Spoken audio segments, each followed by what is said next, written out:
primaries. One of the highest profile contests is in Wisconsin, where Democratic Socialist Francesca Hong seats the Democratic nomination for governor.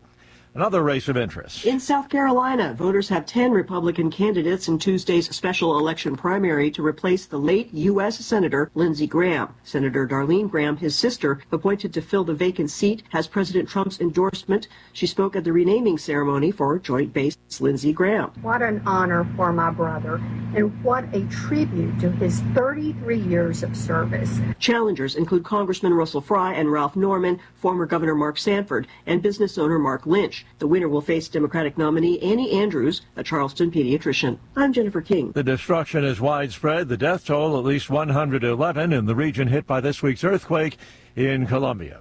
They have yet to get a handle on the rapidly expanding Ebola outbreak in Congo. Congo government data shows a total of 4,381 confirmed Ebola cases, including 2,011 deaths, and as of Tuesday, just over 700 patients in admission and isolation. The WHO on Monday said the outbreak likely started in February, long before authorities detected it in one of Congo's most remote and vulnerable areas. Aid workers say the outbreak continues outpaced response that's been expanding across the 5 provinces affected. Many health workers have gone on strike to protest lack of payment for their work since the outbreak was declared. I'm Charles Delevette. In light of Iranian death threats, the Washington Post reports a decoy aircraft was deployed to carry President Trump safe home from last month's NATO summit in Turkey.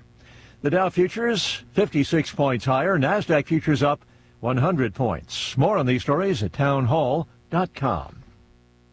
Progressive knows that boat days can come with unexpected problems. Oh, no, I dropped my lip balm in the water. I can't think of anything worse than the looming threat of potentially having chapped lips. It was ginger vanilla, too, my favorite flavor. If a real problem comes along, your boat's protected 24/7 with Progressive, so you can keep worrying about boater problems. Progressive Casualty Insurance Company and Affiliates, not available in D.C. Hey, y'all, I'm Willie Robertson. And I'm Corey Robertson.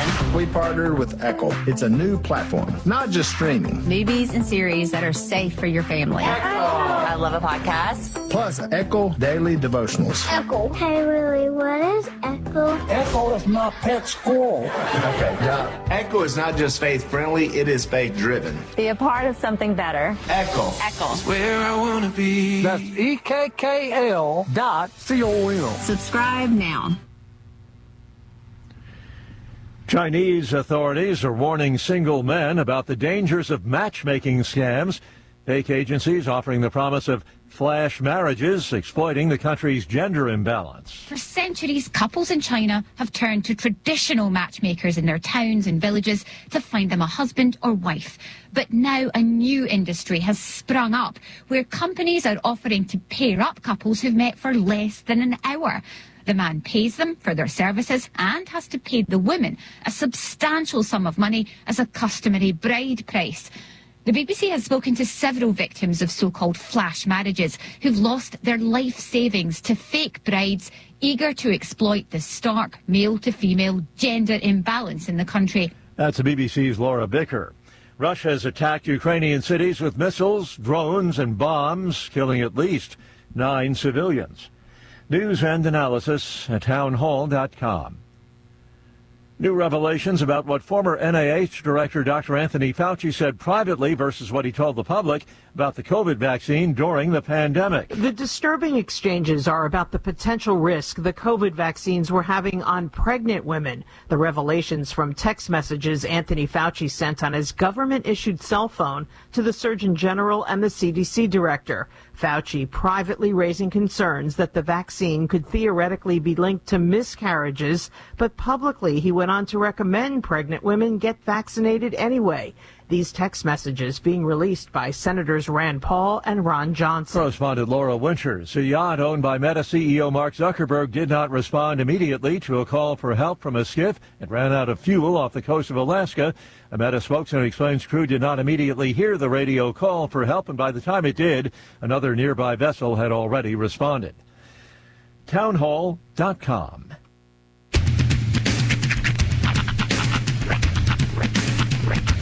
What in the wide, wide world of sports is going on here? I promise you, whatever scum did this, not one man in this force will rest for 1 minute until he's behind bars. Now let's grab a bite to eat. Yeah, come on. I feel the hot wind on my shoulder and the touch of a world that is older. I hit the switch and check the number. I leave it on and then I slumber. I hear the rhythm ringing through it. Flamenco guitar and cumbia music. I hear the talking of the DJ. The devil said, what does he say? I'm on a Mexican radio. I'm on a Mexican radio. Yeah! Broadcasting live from high atop the J.P. White Building in downtown Roswell, New Mexico. It's Mornings with Mike Winters on 106.5 Roswell's Talk FM. Is that what I sound like when I talk? Now, here's your host, Mike Winters. And good morning, one and all. Welcome to Mornings with Mike Winters. I am he. That would be me, Mike Winters. Happy Tuesday, everybody. Welcome to it. The second day of the rest of your life. Another day. You know what I saw on the news last night? The weather. Let me look today. They gave us like rain chances later this week. Wow. But let me consult my. No. Look at here. We got not till like Friday though. Like a 20% Friday night, like a 20%, Saturday, like a 20%. We've been getting really, when we get the rain, when it does come, it's been a lot better quality rain than we've had for the past couple of years. Yeah. And you know what, though? This makes me even a little happier. Beginning Thursday, two-digit numbers for highs. Yeah. Shut. Yeah. Oh. 99 for a high on Thursday, 98 for a high on Friday, 97 for a high on Saturday. Nice. 96 for a high on Sunday. Wow. Shut your mouth. Holy moly. You mean we might be on the back half of this thing? Maybe. Or it's just a bubble? It could be just a poop, but you never know. So maybe a bit of a respite from the heat. Maybe. I got to deal with something before it gets sweltering today. I woke up this morning and half my house was off.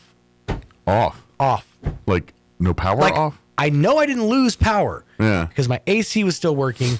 The lights in the front half of the house are still on. Yeah. Or were still working. So like a breaker? I checked every breaker. I didn't have a lot of time this morning, but I kind of did the whole try to see if any one of them were loose thing. And I can't figure it out for the life of me. So I got to... hoping something more horrible didn't happen. At some point, I got to break away and deal with that. But investigate. I'd like to deal with it before it gets to be triple digits, just so that my back half of the house isn't do what you got to do melting. But no, I'm here for the long haul. It's just it threw a kink into everything this morning. It caused me to oversleep. My alarm didn't go off. My phone I thought was plugged in was dead. It was just this is my Monday. Well, today.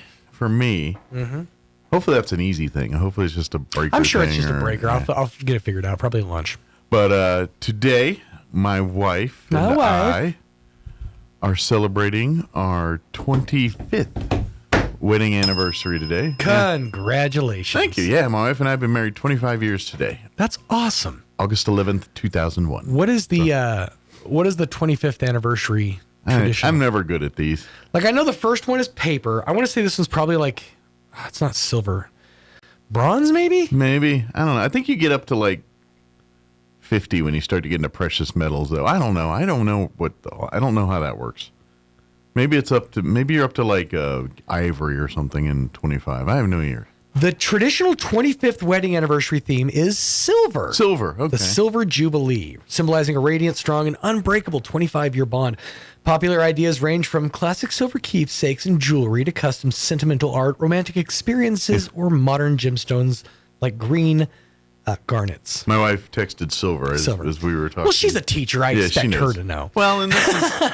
She's been tested on these. This is just something I'm not trying to do whatever, but girls this is and just things something know. that women know. Yeah, I don't know these That's things. true. I'm sorry. But ladies, can you change your oil? I mean, I can't either. I'm actually asking if you can come change my oil. It's not something I'm into, but yes, 25 years, so we're pretty happy. We're gonna go out to dinner. We're kind of low key, and we went on our cruise here about a month ago here, and so that was kind of more of our thing to do, celebrate. But we'll just probably hit I think we're talking Pasta Cafe. Because I feel compelled to ask, when does Kim get to take vacation? Yeah. She enjoyed the cruise. You got your cruise. No, I'm sure. Actually, you know what? I'll be honest. Of all the cruises that you guys have been on, that seemed like the most opulent. Not just if only from the perspective of the room seemed nice and big. Yeah, and the food was great. I mean, free drinks. I mean, come on. Can't beat it. Can't beat it with a stick. And I say free drinks are not free. We paid for them. Well, but yeah. You didn't pay by the drink. Right. We'll just say that. Right. It gives the illusion of free. Right, exactly. Like you walk up a bar and say, "Give me a drink," and they give it to you, and you're like, "Yeah." Right. It's a good feeling, though. That's right. But so we're excited. We'll probably just go out to dinner tonight and keep it kind of low key. I was out at, I think it was Texas Roadhouse or something, and they had a Long Island iced tea special. So I ordered one, and then the waitress was like, "Okay, sure, no problem." And she takes off, and I was like reaching for my wallet to get my ID out. I'm like, "Oh, I'm old." No, don't worry about it, sir. Don't go to the trouble of using your arthritic hands to pull out your ID. You're clearly old enough. You don't think I'm just like 3 10-year-olds stacked on top of each other with a fake beard? Well, and I know at this point in my life, if they ask me for an ID, it's because they're just required to. Yeah. Because they're not. And I know they'd be like, "Well, for the cameras," but right. I am the most hardly ridden 20-year-old boy there is. Listen, man, if you're going to start a heroin habit, I don't recommend you do it at 5. All right? It'll age you very quickly. I look like hell for 20. Right here? 17. But, it's, of course, one of the big things that, people talk about, or we, coincidentally, my wife and I we were literally married 1 month before 9/11, right, and it was kind of weirdly. So yes, exactly 1 month. Actually, yeah, exactly a 1 calendar month. 8/11 and 9/11. Yeah, exactly. It was it's a bit weird, but that's been our whole marriage. So nothing new there. It's just crazy. You got to live 1 month of idyllic marriage, and then the entirety of your marriage since has been in a post 9/11 world. 24 years and 11 months later, everything changed. Where were you when Mike got married just 1 month before? You probably doing something by the pool and not caring in the world. Not a care in the world. As a matter of fact, it's always interesting to me, and I'm not trying to make light of it by any stretch. No, but sure. Absolutely. It's always interesting to me to go back and look at 9-10 things. Like, just everything that was going on in the world the day before everything went haywire. And it's crazy because, like, the top story of, like, the time was, I think there was, like, a movie that was, I can't remember if it was Spider-Man or what it was. There was some movie, and it was, like, set to be, like, the biggest box office in cinematic Well, I remember history. that first Spider-Man, it wasn't coming out yet because they had to reshoot it after 9/11, because if I remember right, the first Spider-Man, the end scene was like him shooting a web between the Twin Towers or something. So the way it goes is the whole end fight between him and the Green Goblin was supposed to happen on top of the Twin Towers. Okay.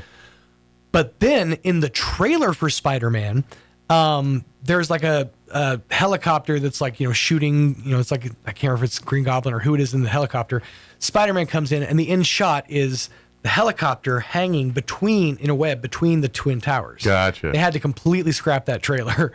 Yeah. So it was a whole mess to get all that. And that was the first Sam Raimi Spider-Man, the Tobey Maguire cinematic universe. But just all that, and then like Regis and I think it was Regis and Kelly at that point. I don't think it was Kathy Lee. It might have been still Kathy Lee. No, it was Regis and Kelly. That's right.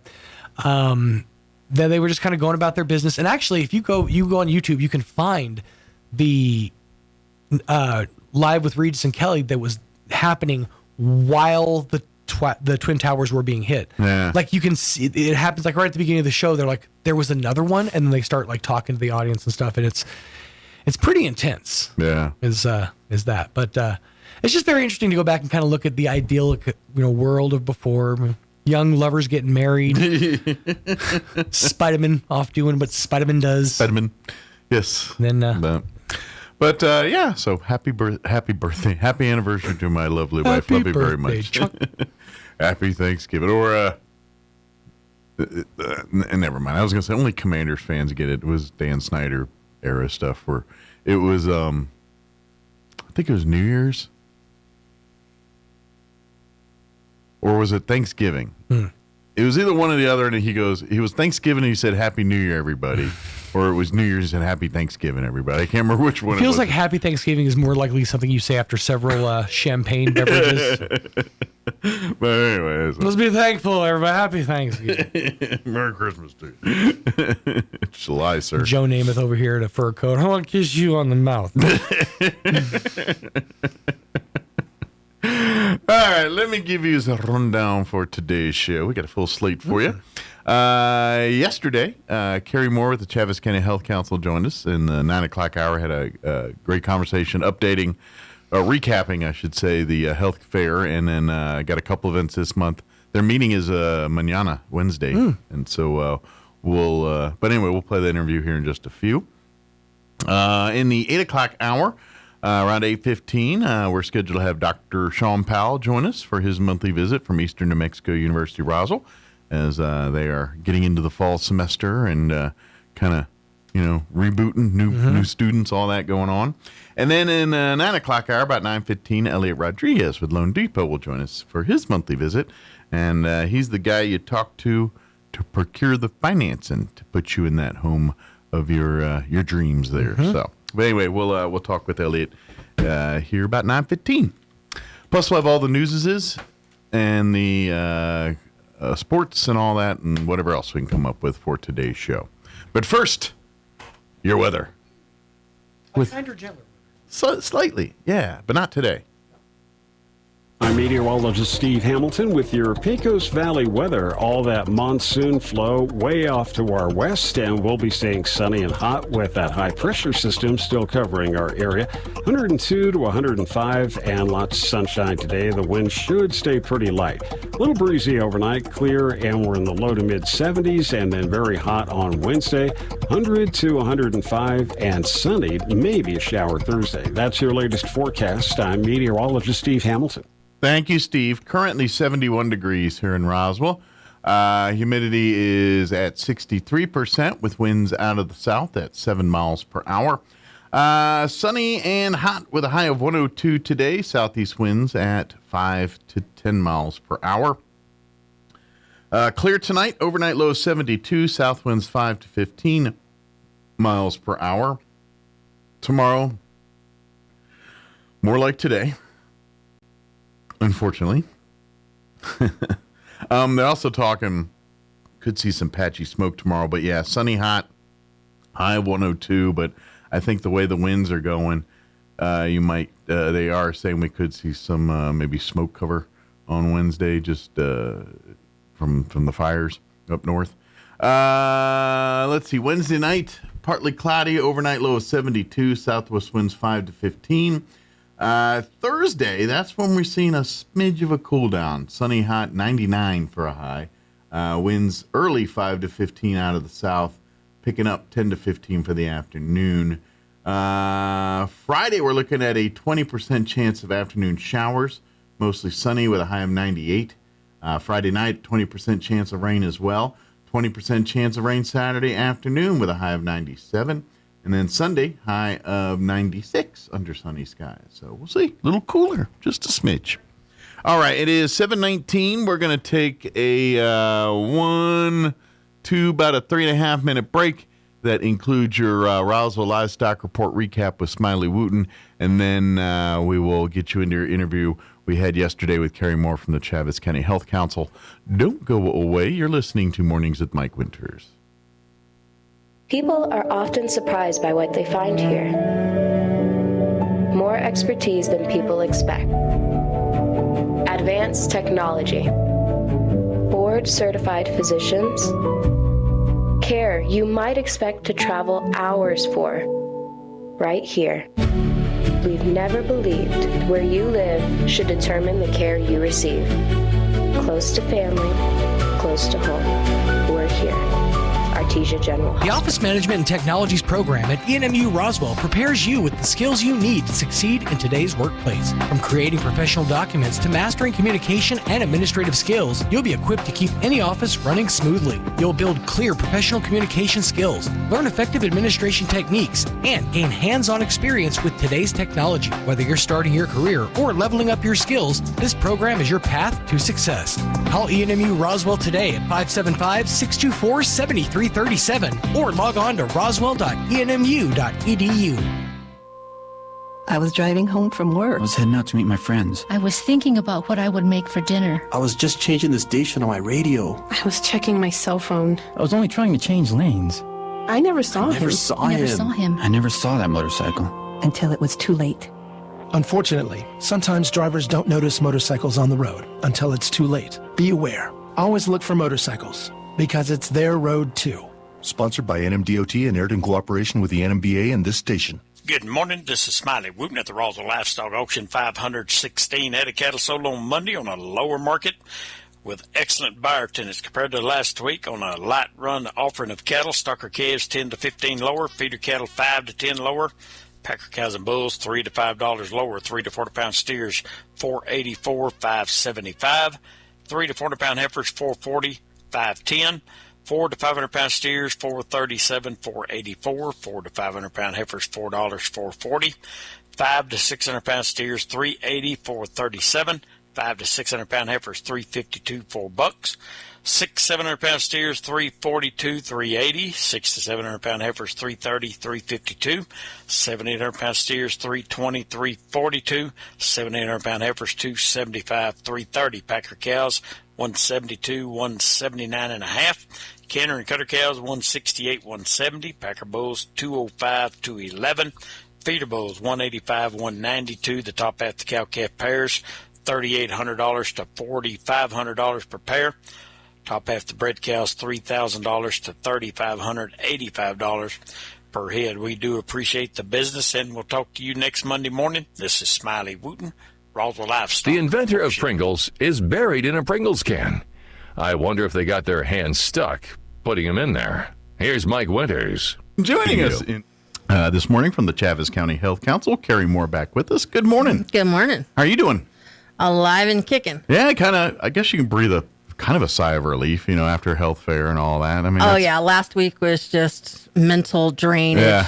Try to reset and come back to life again. But another big success from everything I've reports and everybody and talking. Everybody seemed happy and good turnout and good results all the way around. All the preliminary numbers are showing that. We don't have our final counts in yet. We're waiting for everybody to get their stuff back to us by the end of this week. Gotcha. And then I'll put the reports together. But based off what I saw, we're still looking at we saw about 5,000 people come through there. I know we did over 40 youth sports physicals. Awesome. I don't know what the final count was on the mammogram bus. But yeah, I mean, we hit it hard and people came out and there was a lot of people going, I can't believe it's this big. It's like, yeah.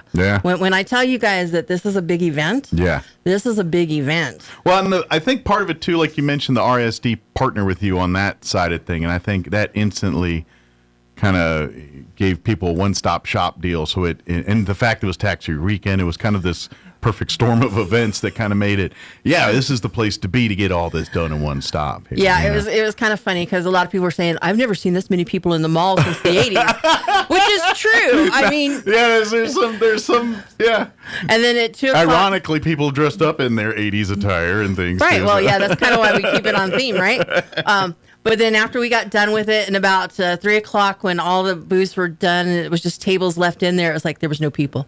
It was back to crickets. It's like, oh, this is sad. Yeah, it is. They got some great stores in that mall, so support them. They do, yeah. Even if they could use some help with the parking lot. But well, they at least did fill in some holes this year. Yeah, that's so parts of the blot are better than others. But yeah, because before it felt like you were, dipping into like another world. Yeah. In some of them. Yeah. Are these bomb holes or pop marks? I'm not sure which. Sinkholes. We're all going down. Right. This Fallujah. What are we doing? But yeah, it was another great success, and hopefully everyone got to go that wanted to and get some great information, take advantage of some great opportunities, and have some fun too. I hope. Yeah, and if you missed it, we'll do it again next year. Absolutely. First Saturday of August. Yep. It's kind of like a rolling thing now. Which will be 9 years. So. I think it's officially a tradition now. I think so. I think we're just going to have to. Yeah, it is. And to be honest, we have all the mall things inside. It is kind of a good partnership there, where you can because it is kind of a good mixing of commercial, private, nonprofit, for-profit. It's a good mix of everything that day. And I have mixed emotions on being able to spread out the way we do. Yeah.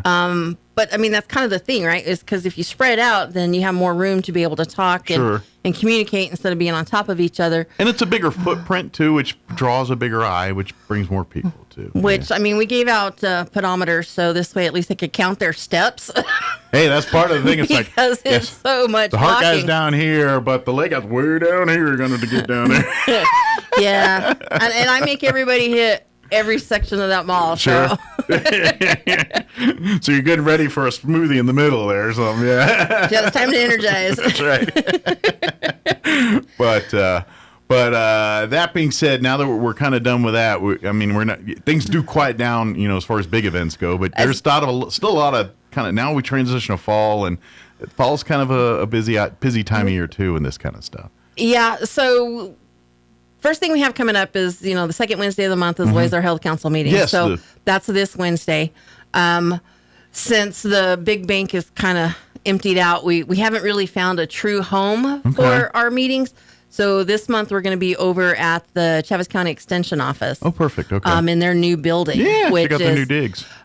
We've had a couple meetings there, and it's kind of nice, and the air conditioning flows perfectly. So I gotta love that part, right? Yeah, especially in July and August. Absolutely. Yeah. Well, we'll see what happens in the winter. That might become our unofficial home. Okay. Unofficial home. And to be honest, that kind of makes sense. That's kind of when they built the new facilities there and giving a lot of education and meeting spaces. This is kind of fits the vibe there, so it makes sense. Yeah. It's a long time before I get my goal, because I'd like the health council to have its own entity where we have that meeting space, because then we can do community meetings and we can do all kinds of different things at different hours and different times. Of course, if you have your own facility, maybe do your own outreach events and things from the parking lot or whatever. But we're just not funded that way. Sure, not yet. Give it time.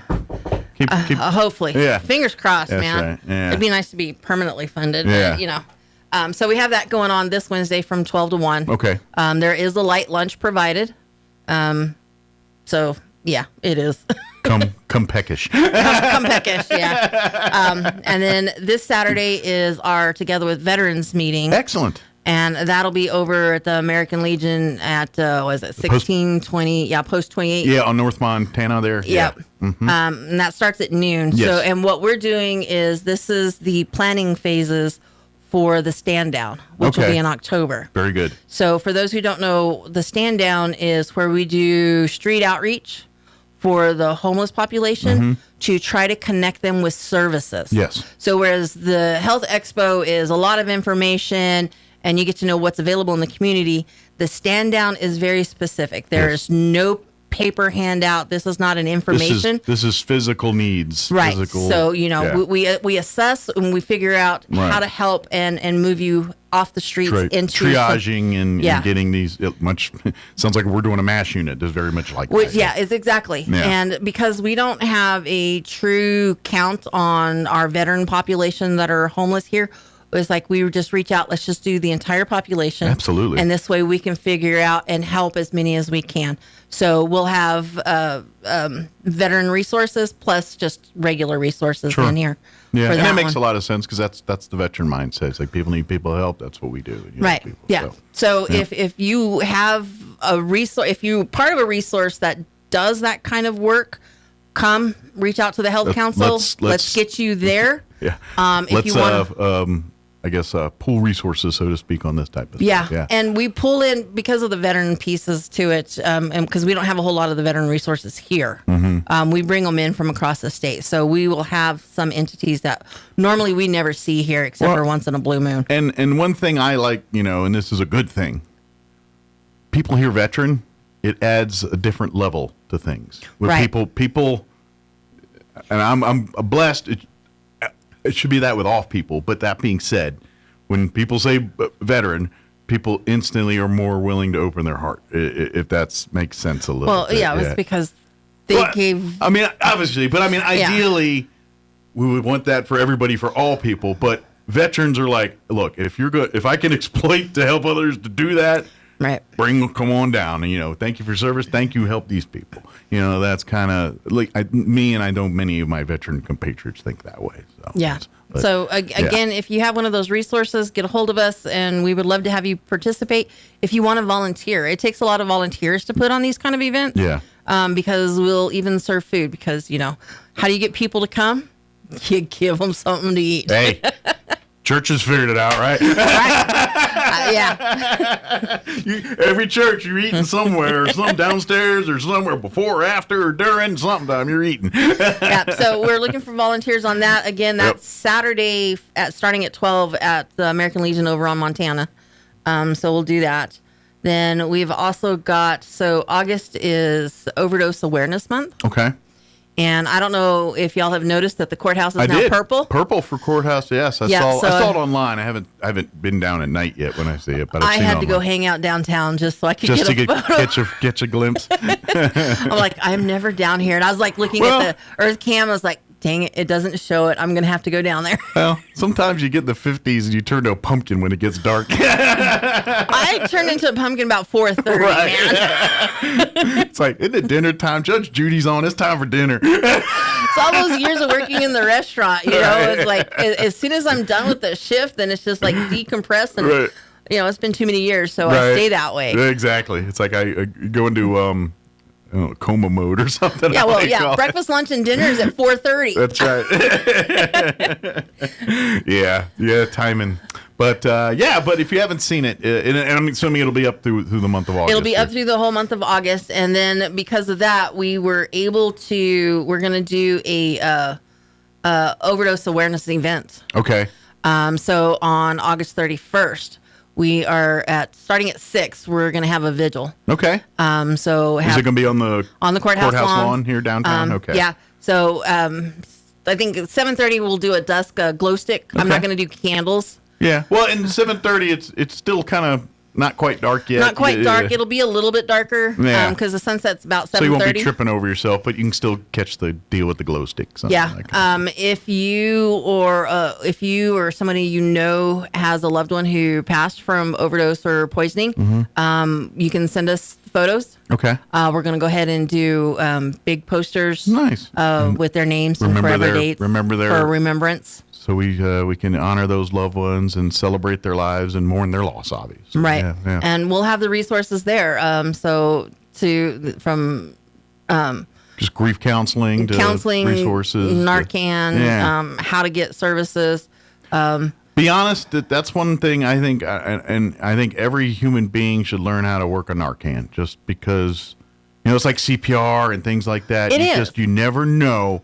God, hope to God you never need it, but you never know when life throws at you and all of a sudden you got it here, and if everyone's don't know how to work this thing, that's about as good as useless. So, there's a whole lot of stigma tied to it. Yeah. It's like, oh, you're a druggie, you deserve whatever you get from it. We shouldn't have to do.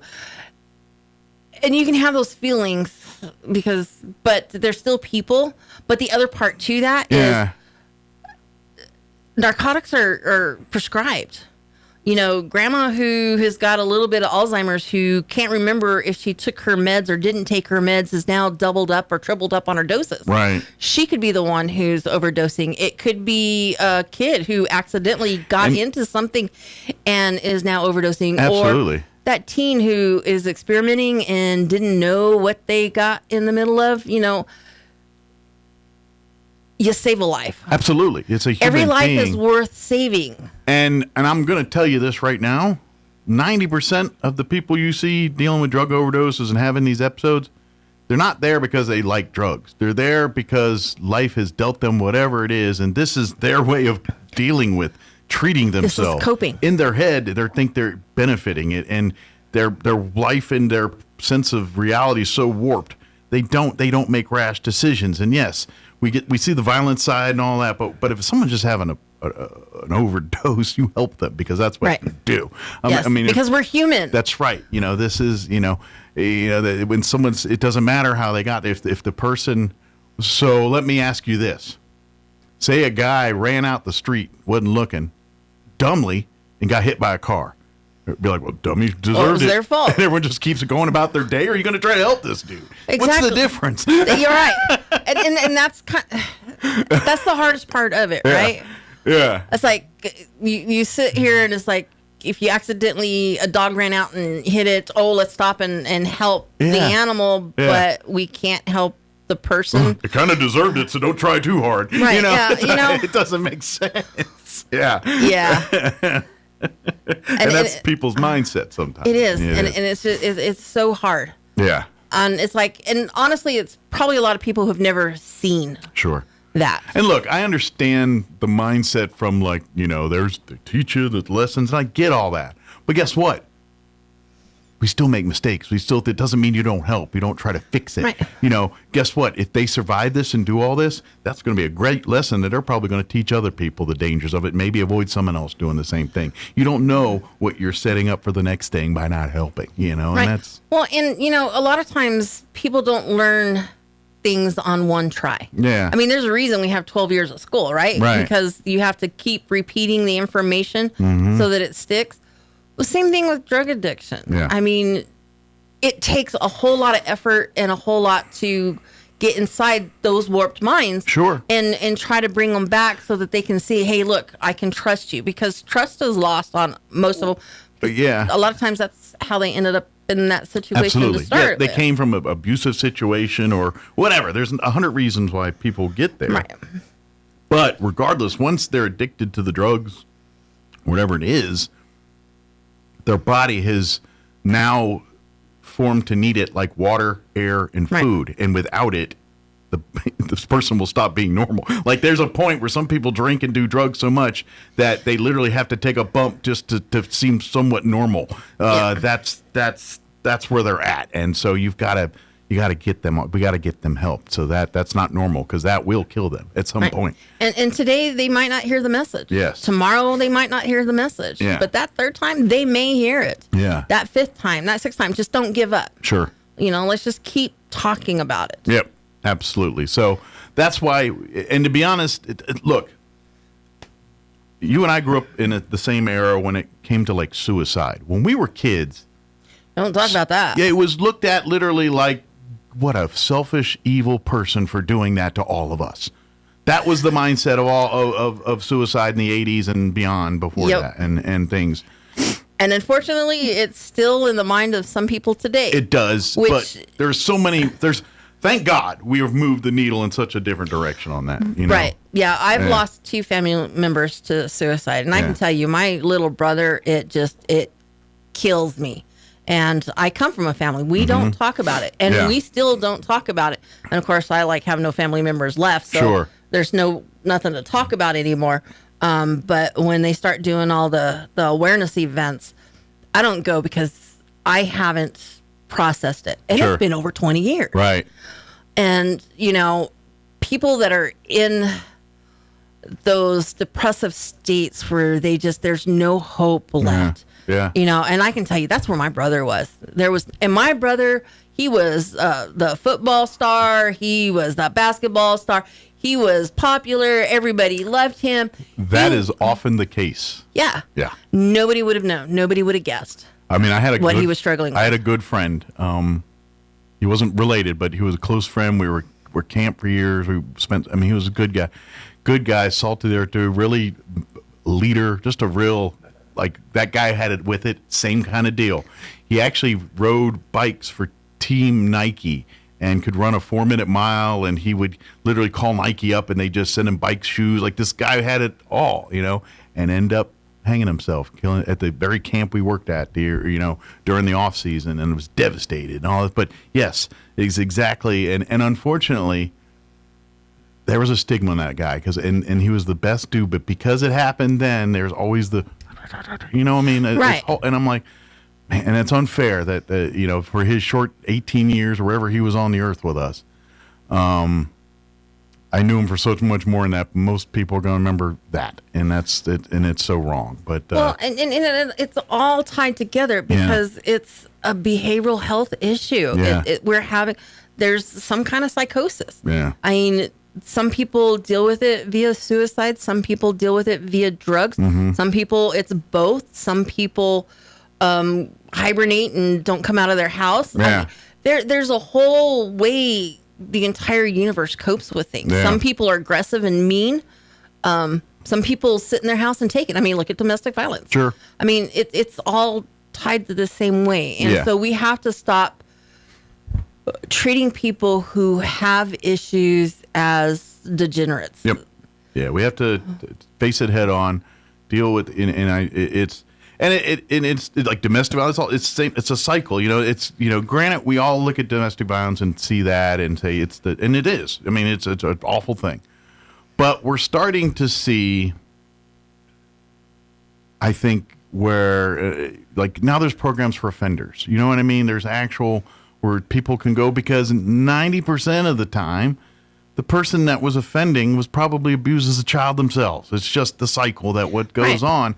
And so for the first time, we're starting to see the root of domestic violence and start attacking that part as opposed to just treating the bumps and bruises and pushing it under the rug and say, oh, just do better. That's what we're talking about. And that's the thing is we have to talk about it. Yeah. Because if we don't talk about it, then we just all hide it and stick it in the closet and nobody wants to discuss it. Yeah, exactly. And we don't address the issues. Yeah. And it's a hard thing to discuss. I mean, like I said, with my brother, I still don't really discuss it. And it's mostly because I cry and sure. don't like when I cry. And let's face it, the longer it goes, the harder it is. Yeah. Because you've buried it, you've found a way to deal with it in some way, shape, or form. You've coped with life, and you're like, all right, I'm functioning. Do I want to open that can of worms and see where that's going to take me? And I get it, because I'm right there. Things in life, you're just like, all right, I should have dealt with that better then, and now I'm it's just, but I got to be honest, we didn't know any of this crap when we were young. I mean, psychiatry, the mental side of health is in its infancy, to be honest. It really is. And they did, a generation before you and I, they were literally patting them up in rooms and locking them away and saying,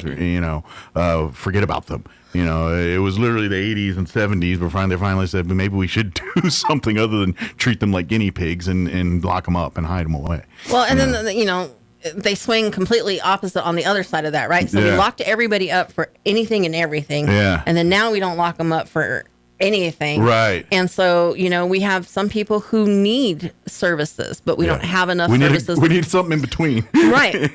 We need group homes where, we have autism is kind of huge, and it's not a behavioral health. It's a neurological disorder. Sure. But sometimes they don't necessarily can't function on their own. But they don't need to be in a secure facility. Right. They just need somebody who can check on them. Sure. And one of the problems that we have is that as parents, we hover. We take care of everything, but we don't realize, well, wait, I'm not always going to be here. Sure. So we have to figure out how to make... You need someone that you can disconnect the love portion a little bit so you can let them be adults or be independent of when they, because especially when you're probably dealing with someone that you've literally taken care of your whole life, and you got to say, let them figure it out. Yeah. And to me, that's where we need like the group homes where, there's somebody who can check on them. Yeah. But they still have that independence. Sure. And there's let them a lot, stumble a bit or let them learn. Yeah. Schizophrenics, they go off their meds all the time because, well, I feel fine or I don't like how it makes me feel, but there's nothing wrong with me because I'm in my right mind now. But, 10 days, 20 days later, they're right back where they were. Sure. And, There's that one. Turn on Netflix. There's 30 of them, but there is the one with the elevator case. I think it's called The Elevator or something like that. And it's that story where she was she got off her meds but she was and to be honest, before that, she was like a high functioning college student, very in the limelight. So it's very, the poster child for a good person. I don't know what you want to call that, but you know what I mean? Just like the quintessential perfect life type thing. And then, there's this. So, but that's what, this is exactly what you're talking about. But again, I know we're kind of soapboxing a little bit here today, but that's okay. That's what we do at the Health Council. The point is, with this being, the Substance Abuse Awareness Month here, we take notice, think about this stuff, use things like this, other than saying, "Ooh, the courthouse is purple." Let's because we're all impacted in some way, shape, or form by whatever abuse of drugs, and either it's your friend, someone someone directly in your house, maybe it's you yourself. I mean, we're all impacted in some way, shape, or form, and so it's easy to judge. It's an easy thing. Let's educate ourselves. Let's see what we can do to be part of to correct it in the right direction, as opposed to just saying, "Wow, sucks to be you, not my problem. I'm moving on with my day." Right. You know what I mean? Because guess what? At some point, it will impact you. Yes. and today may be the day that their life changes. Yep. So let's help them. Yep. 211 is, again, the number you call during business hours, please. If you have any questions regarding healthcare stuff or resources or anything. I know ever since our flood a couple years ago here, it kind of shifted its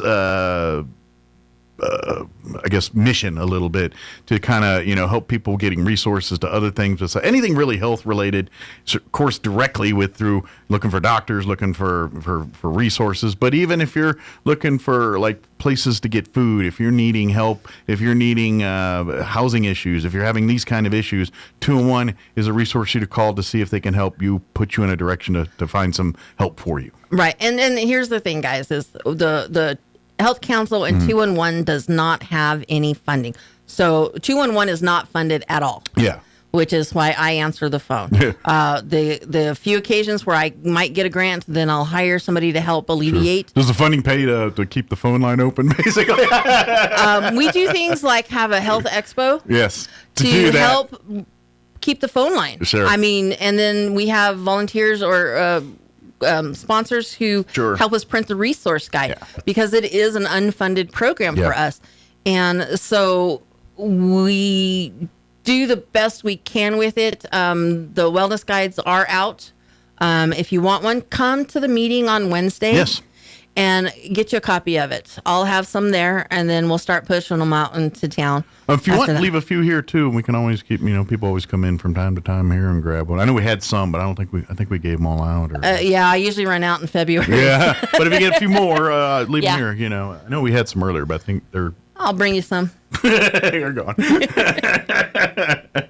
But and please come to the meeting, get involved, step up on these, and then obviously the event on the 31st. We want to see people come out, but we're going to talk. I think we're going to talk a little bit more about that. Of course, the stand down day. What was that date again? That one is October. Yeah, I know we got a little bit of time out. 16th or 15th. But if folks want to get involved with that, as 16th. Far as offering their services or wanting to help in way, shapes, or forms, whether it's serving there or you or your organization would like to be at the event to help triage and help find resources for homeless folks, do all that. Please call the 211 number. Call the 211. If you're a faith-based organization, we want you there because we need you as well. Because it takes every person in our community to be able to address these problems. Absolutely. So faith-based, nonprofit, government, for-profit, We kind of got it all covered, we want all bases covered here. Yes. That's kind of, obviously Food Not Bombs and With Many Hands are going to be highly involved in this event and things too.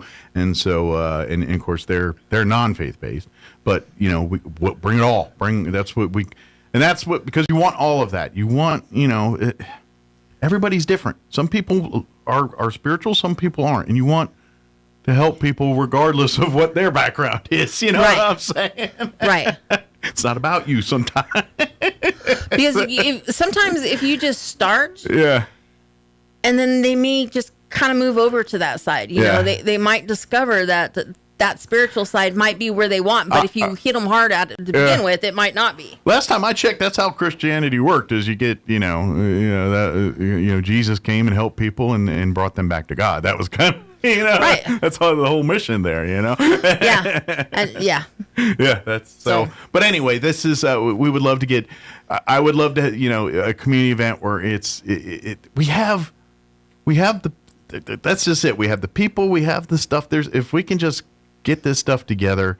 I know, as a state, there's all kinds of hullabaloo and things on money and all that stuff. But at the end of the day, if people, roll up their sleeves and just care, that's half the battle sometimes. And then if there's enough of that, then guess what? The grants start. The more people that get involved, the more eyeballs that get on things, the more things get exposed, and then the more people start throwing money at problems. Right. Does that make sense to me?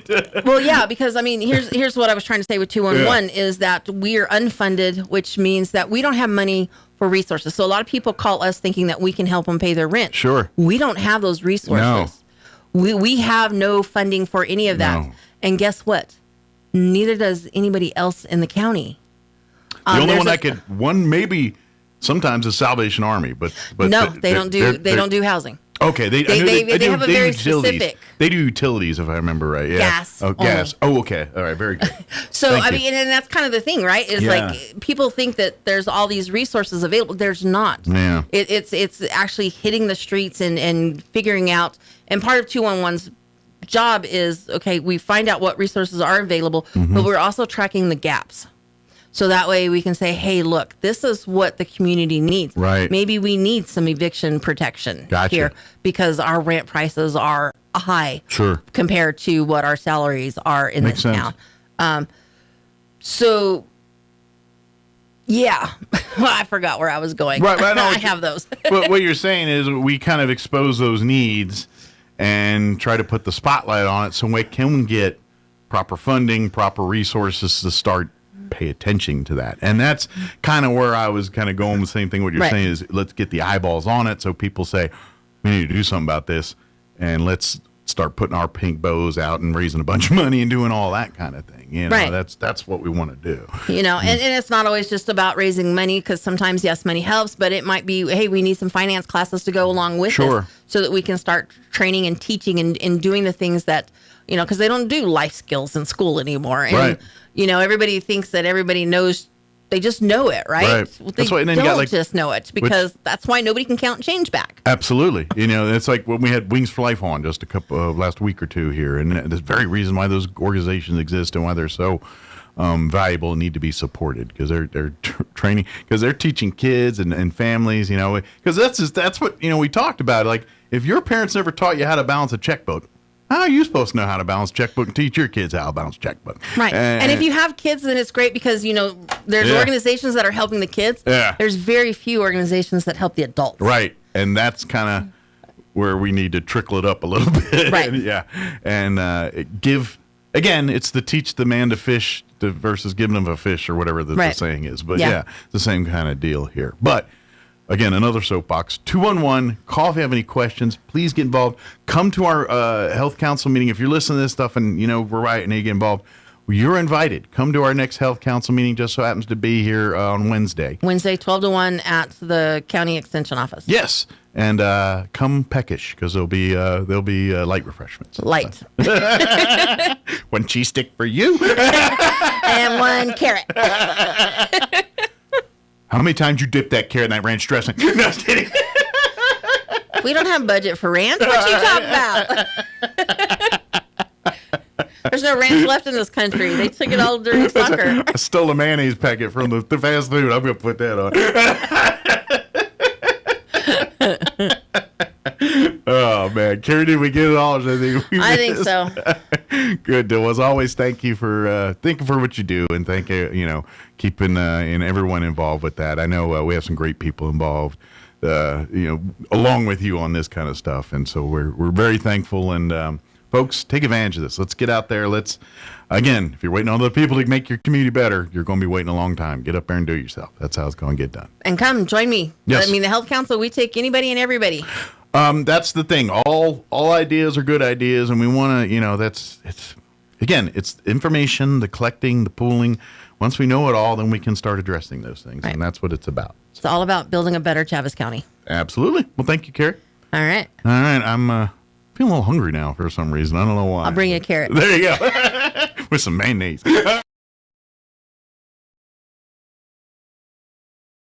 Thomason in Washington.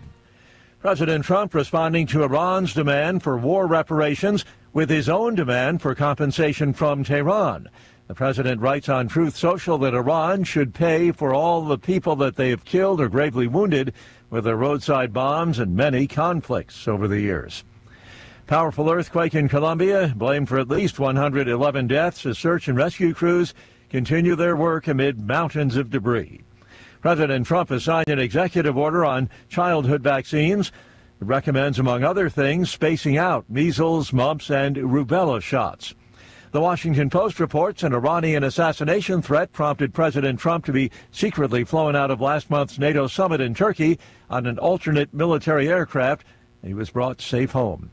Stocks opening modestly higher this morning. More details, srnnews.com.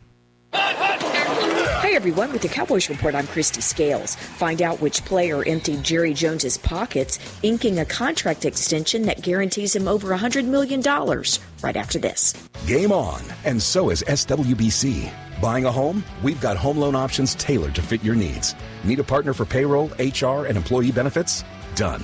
And whether it's time to grow your business or buy a new home, our team is right there in your corner because SWBC is your partner for your family, for your business, for your wins. Forward together. Visit SWBC.com. SWBC Mortgage Corporation, NMLS number 9741. Check licensing at www.nmlsconsumeraccess.org. Cowboys Nation is big because everything's bigger in Texas. And Reliant has the energy to power it all. From home field advantage to home sweet home, Reliant has Dallas Cowboys fans all across the Lone Star State covered for every electric moment this season and beyond. Reliant, proud to be the official energy provider of your Dallas Cowboys. Reliant, PUCT number 10007. Today's joint practice between the Cowboys and Rams is in Woodland Hills, just down the road from Oxnard, and it features two of the highest paid defensive players in the league, the Rams' Myles Garrett, and now Cowboy defensive tackle Quinnen Williams, who yesterday agreed to a 3-year contract extension guaranteeing over $101 million and valued at $153 million over 5 years. Defensive line coach Marcus Dixon says if anyone deserves that kind of cash, it's Williams. The football IQ is there. You know, everybody think D linemen and just line up, put your hand in the dirt and go play football, but his IQ is pretty elite. Understanding formation, backfield sets, understanding within the call when I can take my shots. Dude is incredible. We are very fortunate to have him as a Dallas Cowboy. With the Cowboys Report, I'm Christy Scales. Do you have missing teeth or would like them replaced? If you think dental implants are not affordable, think again. At Maupin & Brown Dentistry, their goal has always been to provide the highest quality dentistry in a state-of-the-art office at a reasonable price. They routinely treat patients that have traveled out of town for a consultation but cannot afford the treatment quoted. Now, if this sounds like your story, come in today. As one of New Mexico's largest users of the world-class Nobel brand implants, they're able to purchase in volume and pass the savings on to you. So, if you're missing a tooth or have loose dentures, call today for a free evaluation, which includes a free 3D x-ray. You'll be given treatment options with an honest evaluation with no hard sell or arm twisting. But don't take our word for it. Just ask one of the thousands of patients they've treated. Maupin & Brown Dentistry, your choice for experienced, affordable, state-of-the-art dentistry. Call 627-0141 or visit maupinbrown.com. Hey, Brady Sosa here with Richland Motors. Our end of summer truck deals are here. Get 1.9% for 60 months on GMC Sierra 1500s or 0% interest for 60 months on Chevy Silverado 1500s. Or take advantage of over $10,000 off on select Chevy Silverado 1500s. Are you looking to lower your payment? Ask us how you can lease a new Chevy Silverado 1500 for under $600 a month. So run, don't walk to Richland Motors on the corner of 2nd and Sycamore. We're right on the corner, right on the price. On approved credit, lease eligibility may vary. Expires August 31st. See dealer for details. This is Melanie from Glenn's Furniture. Luxurious dreams are yours to nurture. Serta mattresses so plush and grand, the finest quality in all the land. Sink into softness, feel the embrace where quilted textures caress your face. Dream your dreams pure and deep. Your Serta mattress lulls you to sleep. Night after night, you'll rest supreme on clouds of wonder you'll love to dream. Come down to Glenn's on Union and Alameda, where delivery is free since 1953. Your home for Sean Hannity in Roswell. 106.5 Roswell's Talk FM, KEND, Roswell, New Mexico. Breaking news this hour from Town Hall. I'm Rich Thomason. President Trump is responding to Iran's demand for war reparations with his own demand for compensation from Tehran. The president writes on Truth Social, Iran should pay for all the bullet they have killed and gravely wounded with their roadside bombs in many conflicts. The president adds this demand will now be a part of any future talks with Iran. The powerful earthquake in Colombia is now blamed for at least 179 deaths, with several thousand people unaccounted for. Local authorities in the cities most affected by the earthquake are desperately calling for reinforcements as the number of dead and injured continues to rise. The country's new president, Abelardo de la Espriella, has declared a national state of emergency and announced that he would personally visit the epicenter of the disaster, the impoverished western region of Chocó. The international community has also answered the plea for help. The government of neighboring Venezuela, which had two similar earthquakes in June, said it would send aid workers, and the U.S. government has pledged $15 million to help with the rescue efforts. That's the BBC's Rafael Rojas. President Trump has signed an executive order on childhood vaccines, recommending, among other things, spacing out measles, mumps, and rubella shots. So the MMR, we want to have separate visits, separate times. The vaccine being broken into 3 separate single doses and vaccines being administered in separate visits. For example, at 1 year, you should have 5 separate visits for vaccines rather than getting them all in the same day. Stocks are mixed on Wall Street this hour. The Dow trading about 224 points higher, while the NASDAQ Composite Index is down 87 points. The S&P 1 point higher. More on these stories, townhall.com. Are you tired of feeling lousy? Maybe you had a scare at your last checkup, or just walking hurts? When enough is enough, call PhD Weight Loss. When I had enough 4 years and 53 pounds ago, I knew I couldn't do it alone. I'm Mike Gallagher for PhD Weight Loss. Best phone call I ever made. They were right with me. They still are today. Right now, mention Mike. You'll get 2 free weeks added to the program, and they'll pay for the cost of your food. $1,500 value. Call 864-644-1900, 864-644-1900, or visit myphdweightloss.com. Maybe this is you too. There is enormous frustration right now with healthcare costs. It's amazing. Healthcare costs for families in the last 20 years have almost tripled, and it just keeps getting worse. All this to say, this is why MediShare is so in demand right now. People are looking for alternatives, and MediShare is proven. And yeah, you could save thousands of dollars a year and actually like it more. Here's the number. They're easy to talk to. 833-34-BIBLE. That's 833-34-BIBLE.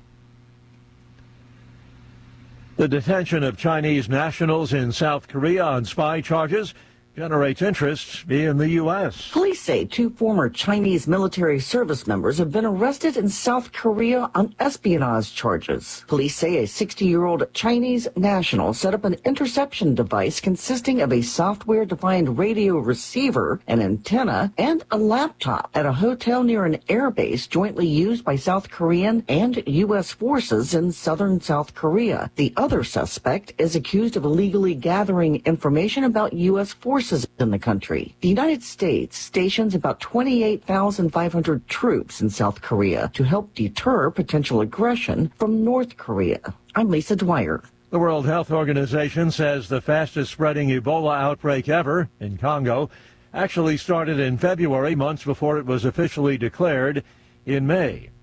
News and analysis at townhall.com. The one and only person to break the sound barrier in a car has his eye on another speed record. British driver Andy Green set the land speed record for a diesel-powered car 20 years ago at Utah's famous Bonneville Salt Flats. Green returns to the lunar-like landscape Tuesday to try to beat that 350.092 mile-per-hour mark, this time with a hydrogen-powered car. The retired Royal Air Force fighter pilot aims to showcase the power of hydrogen as a clean energy alternative. Keith Peters reporting. President Trump's social media company is going back to its roots. The parent of Truth Social says it's abandoning several new businesses, crypto, online betting, financial services, in order to refocus on building up the social media platform. The parent company, Trump Media and Technology, detailed new plans after posting big losses in the latest quarter. More on these stories, townhall.com.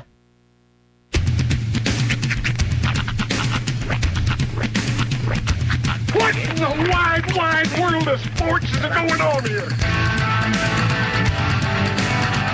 I promise you, whatever scum did this, not one man in this force will rest for 1 minute until he's behind bars. Now let's grab a bite to eat. Yeah, come on. I feel the hot wind on my shoulder and the touch of a world that is older. I hit the switch and check the number. I leave it on and then I slumber. I hear the rhythm ringing through it. Flamenco guitar and cumbia music. I hear the talking of the DJ. The devil listen, what does he say? I'm on a Mexican radio. I'm on a Mexican world radio. Broadcasting live from high atop the J.P. White Building in downtown Roswell, New Mexico. It's Mornings with Mike Winters on 106.5 Roswell's Talk FM. Is that what I sound like when I talk? Now, here's your host, Mike Winters. And good morning. It is 6 minutes after 8 o'clock. Welcome to hour number 2, the deuce of Mornings with Mike Winters, right here on 106.5 Roswell's Talk FM. Happy Tuesday, everybody. You can just kind of feel it. The back half of summer is just in the air. Yeah, I'm ready for crisper fall weather. I'm ready. Just a little hint of crispness in the air, you know? Yeah. That's really what I'm looking forward to. Yeah. For the 2 weeks that we're going to have it before then, it's immediately just like winter. Sure. It will not be today. No. It will not be tomorrow. Cast your mind upon better days of a crisp fall day. Yeah. Put yourself in there in that day mentally so that you can face the crap sandwich that is today. Well, and I gotta be honest, for me, what kind of kicks my brain into that mode is the chili smell. You know what? You're absolutely right. The chili smell. And for the longest time, and maybe for the longest time, it was too hot to enjoy it. Yeah. Like it was just too hot outside and it just didn't feel right. Yeah. But the other day, it wasn't like I'm dying out here hot. It was hot, but it was like, all right, I can handle it. And I think that's part of it is we've all become accustomed to the 105 of it all, so it just feels normal now. Right. But the case you walk around, you're like, is that roasting chili? It is. I get a whiff of. It is, and just smacks you right in the face, and it's so nice. Yeah, and and I think that because I associate that with fall in my head, you know. And I know now it's. Like I just saw a whole story yesterday about Summerween.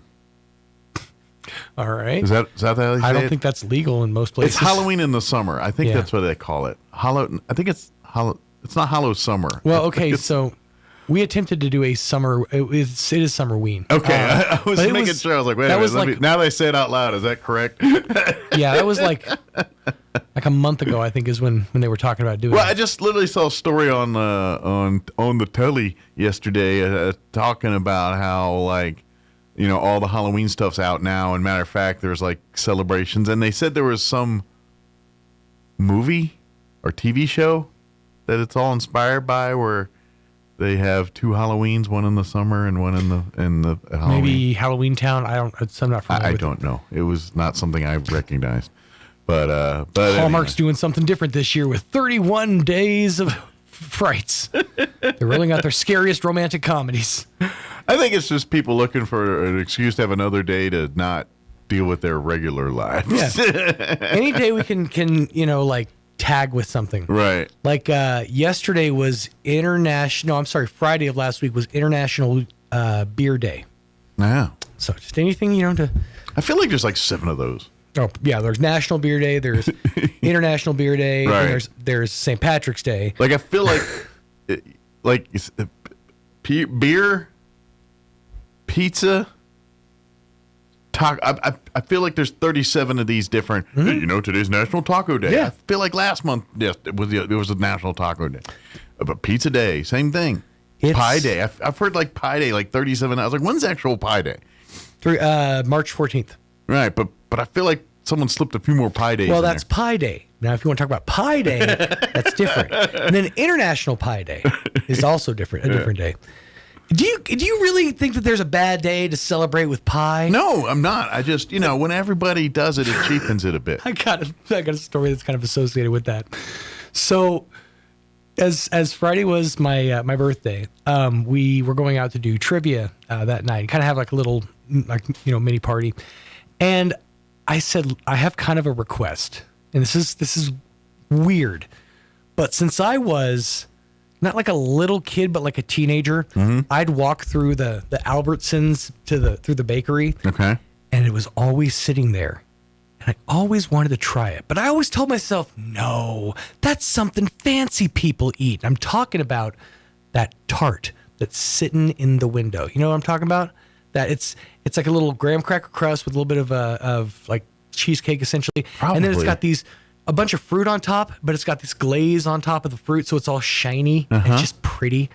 So I've always wanted to have one, but I always told myself, that's not something that people like me buy. That's something that fancy people buy for Fancy their fancy, lads. Fancy get-togethers and fancy With the pinkies land. in the air. Right. But I'm like, can I make a request to Misty? I'm like, can we have one of those instead of like just cake or cupcakes? She's like, yeah, we can do that. So, cut to, we finally get it, and it was a kind of a minier version of it, but it was delightful. Yeah. You know how much it was? $5.99. I'm like, it turns out luxury and me were like right here that whole time. I had no idea. I find that if you set the bar not too high. Turns out, happiness is really just what you define it Sure, as. absolutely. The other mix-up there was I kept calling it a tort. Yeah? Because I'm dumb, and I don't really know the difference between a tort and a tart, and that caused some issues. So I'm sitting here like, she's not going to know what to get. She's going to get some kind of random chocolate thing. I'm like, that's not what... Because my friend next to me actually used to be a baker, and she's like, well, what flavor did you want? I'm like, I didn't think there were flavors. I thought it was just the thing on top of with the fruit. And there's flavors now? Oh no, she's gonna get the wrong one. They're big dogging you. Yeah, it was kind of. But it turns out I want to show you how much I know about tarts. And I was one letter off. I feel like a tort's a legal thing, and a tart is a pastry. Well, a tart is a lady of the evening. If you will. Oh yeah. Yeah, aren't you just a little tart? But I think that's based off the pastry treat. Mm-hmm. I mean, if you look over the course of time, many of our cat calls to women involve various baked goods. It's true. Sugar, honey, dumpling. Of course, that's also what diner waitresses call most of their male customers. Sugar. In the show Arrested Development, Tobias wants to get a license plate, a custom license plate that says "A New Start," because he's making a new start in life. Turns out there's only a certain number of letters you can use, so he went with A, and then NU for new, and then start. Pushed all together, it says anus tart. So that became like, hey, what's up, anus tart? Like, why do people keep calling me that? Yeah. Marketing. Yeah, you really got to be careful when you push letters together. They can totally change the meaning of something. Yep. It was a delightful tart, by the way. It was fantastic. Good. Yeah. So what was the the flavor combination? It was like the cheesecake on top of graham cracker with it was kiwi. Like I was a little nervous too as I was eating like raspberries and blackberries that were on top because I'm like, oh, this might have the cyclo in it, but I'm fine. It's like kiwi, blackberries, raspberries, stuff like that. I think there's like a orange. I think as long as it didn't have jalapenos or lettuce, yeah, all right. Yeah, yeah, jalapenos now. What the heck? Yeah, pretty much anything that. What is that? What's that farm name? Taylor Farms. Yeah, anything from that place. Isn't that something? They're like, the FDA came out and said, nope, sir, it turns out it wasn't Taylor Farms. And then they were like, well, we're voluntarily recalling our jalapenos, so apparently it was us. It's just a bad But week. this one's not even cyclo. This one's salmonella. Well, it's just, I feel, I also feel bad, but I mean, you're just like, man, literally 2 weeks ago, half the planet never heard of your company. Now. You guys made it. I mean. You're just quietly collecting, jalapeno salad money or whatever. I don't know if I'd want to make it that way, but hey, you did I it. mean, people can't get your name out of their mouth. Quite literally in some cases. Yeah. So, but I broke down. I'm sorry. Yesterday, and started to watch because I was trying to build up a little bit, and I built it up to 2. The Lioness show. Yes. Is our guest here? I thought I heard something. I don't think it is. Oh, okay. So I kept looking that way and give me the. No, I'm just checking. Car. So this is season 2, right? Or season 3. Season 3. Okay. Yeah. So the first 2 episodes are up, and I watched them, and oh yeah. Gotcha. Reeled Gotcha me in. already. That got me. I'm Nice. like, yeah, I'm already psyched for the 3rd episode, which I think I got to wait till like this weekend or something to watch. I don't know. Sheridan definitely has a way of doing that. He keeps his lulls to the middle of the season, and he really like front loads and back loads his episodes. Well, and to be honest, this show is kind of way different than his other shows. Yeah. And what I mean by that is it's not. It's just a whole nother universe. It's not cowboy. It's not oil fields. It's not. It's literally CIA and special ops and the the highest muckety mucks in the CIA and all that. It's I like that. This is like the first, to my knowledge, the first show that he's done that shows he has range. Yeah, it's not just on the range. Now, if you're looking for like deep dialogue here, it's a lot of dude stuff because it's special ops guys, and guess what? He's in this show. He's one of the special ops dudes in this one, so he's all jacked up and all the machismo that they do and all that. Nice. I will say this season, it's kind of interesting because it's dealing with the Ukraine-Russia stuff. Oh, really? And I don't know. When you watch war movies, you like Saving Private Ryan, and you watch these kind of movies, and I don't know, as a dude that watches these movies, you're just like, oh, with the great action, but you kind of, it's World War II movie. You kind of get the flavor of the war, the trench war, whatever it is that's going on, D-Day and all that. But watching like the battles and things in this show, and they talk about it in the thing. It said it's literally like a mix of, to be honest, I'm going to take a guess at what kind of like early Civil War fighting was like, where it's like they're at a point again where they have advanced technology, but tactics that don't match it yet. Right. And so it's like this weird, like in the show, they're showing like they're trying to attack and get this dude or whatever, but they're literally sending out the swarms of drones just going out like. You gotta wonder how like close to home or true to life that they're actually getting with, like, right. Do you think let me give you an example. So you remember the show The Americans? Yes. The FX show? Yeah. They Russian had spy one. Yeah. They had to have a CIA operative like agent right on the film, on site, on the film location, to make sure that whatever the plot was or whatever the CIA operatives were doing wasn't too close to actual operations.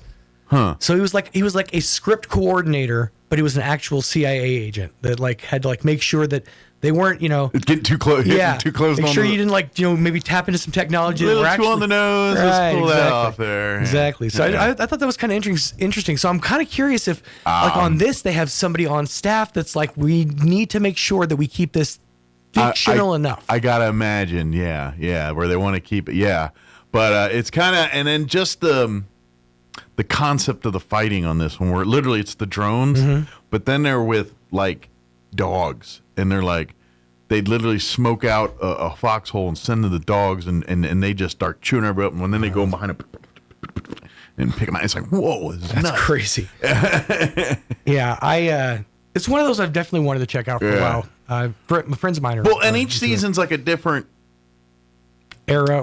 I mean, it's the same characters that kind of go through, but like the first season's nothing to do with that. It's more Middle East stuff, and then this one's a little more. The second season's a little cocktail So it's not of Middle East necessarily domestic. chronological. It's just kind of taking these characters and putting them in those situations. Yeah, well, and basically it's a show about a special ops team. Okay. And the Lioness, and so that's why it's originally called, like, the first season really sticks to why it's called Lioness. This season, at least the first 2 episodes, haven't gotten to Lioness why, but in essence, the Lioness was this undercover operative they send in to get close that could be expendable, but sniffs out the operative or whatever they're trying to achieve there, and it's almost like a suicide mission. They're laying down a perimeter right now for the Lioness to go in. By the way, your guest is here. Oh, very good, very good. But yeah, anyway, it was a good show. It's a good show. But I watched the first 2 episodes, and I'm like, you got me again, hooked. I'm down, and I'm gonna watch it. By the way, as a quick side note, they have yet to start filming season 2, but there's more than halfway through writing the second season of Pluribus. Sweet. So they're going to start hopefully filming end of this year, beginning of next. Well, I'm very curious to. They got me on that one. It was a good show. I've watched the first season of it.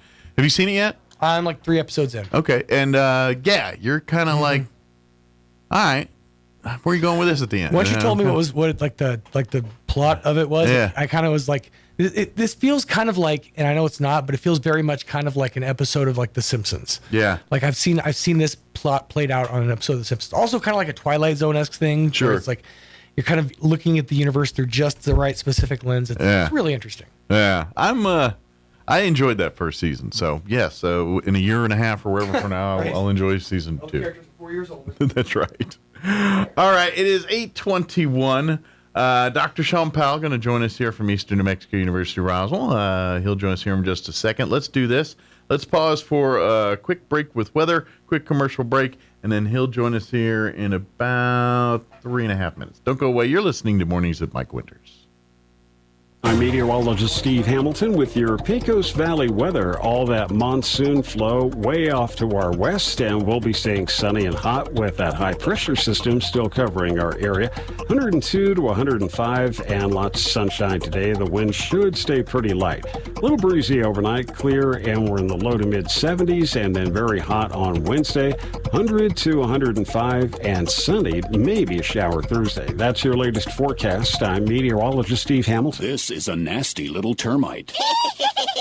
It loves nothing better than to eat your house, your subfloors, your walls, around your windows, and then they swarm around taunting you. We're eating your house. We're eating your house. You'd like to kill them, wouldn't you? But you don't want trenches dug around your home, and you don't want holes in your foundation.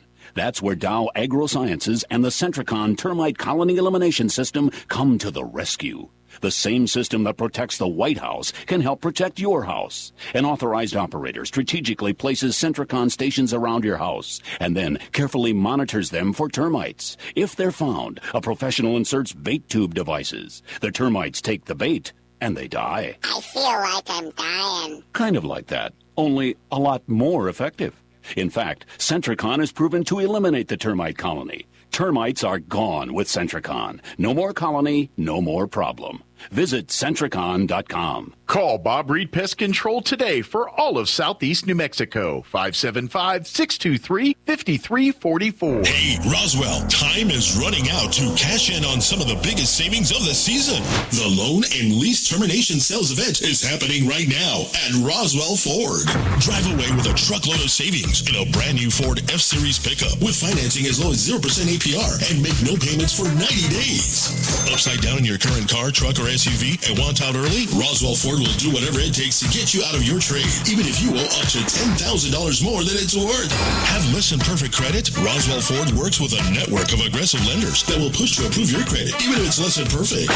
Get on board at Roswell Ford during our loan and lease termination event and get huge savings on all new F-Series trucks, America's top-selling pickup in each of the past 49 years. 821 North Main Street in beautiful Roswell. Call 575-623-3673 or online at roswellford.com. 0 APR for 36 months is $27.78 per thousand finance on F-150 trucks. Excludes Raptor. Interest accrues from date of sale. Subject to lender approval. Offers not combined. Spring is here, and Fulkerson has a few spring HVAC tips to help you get ready.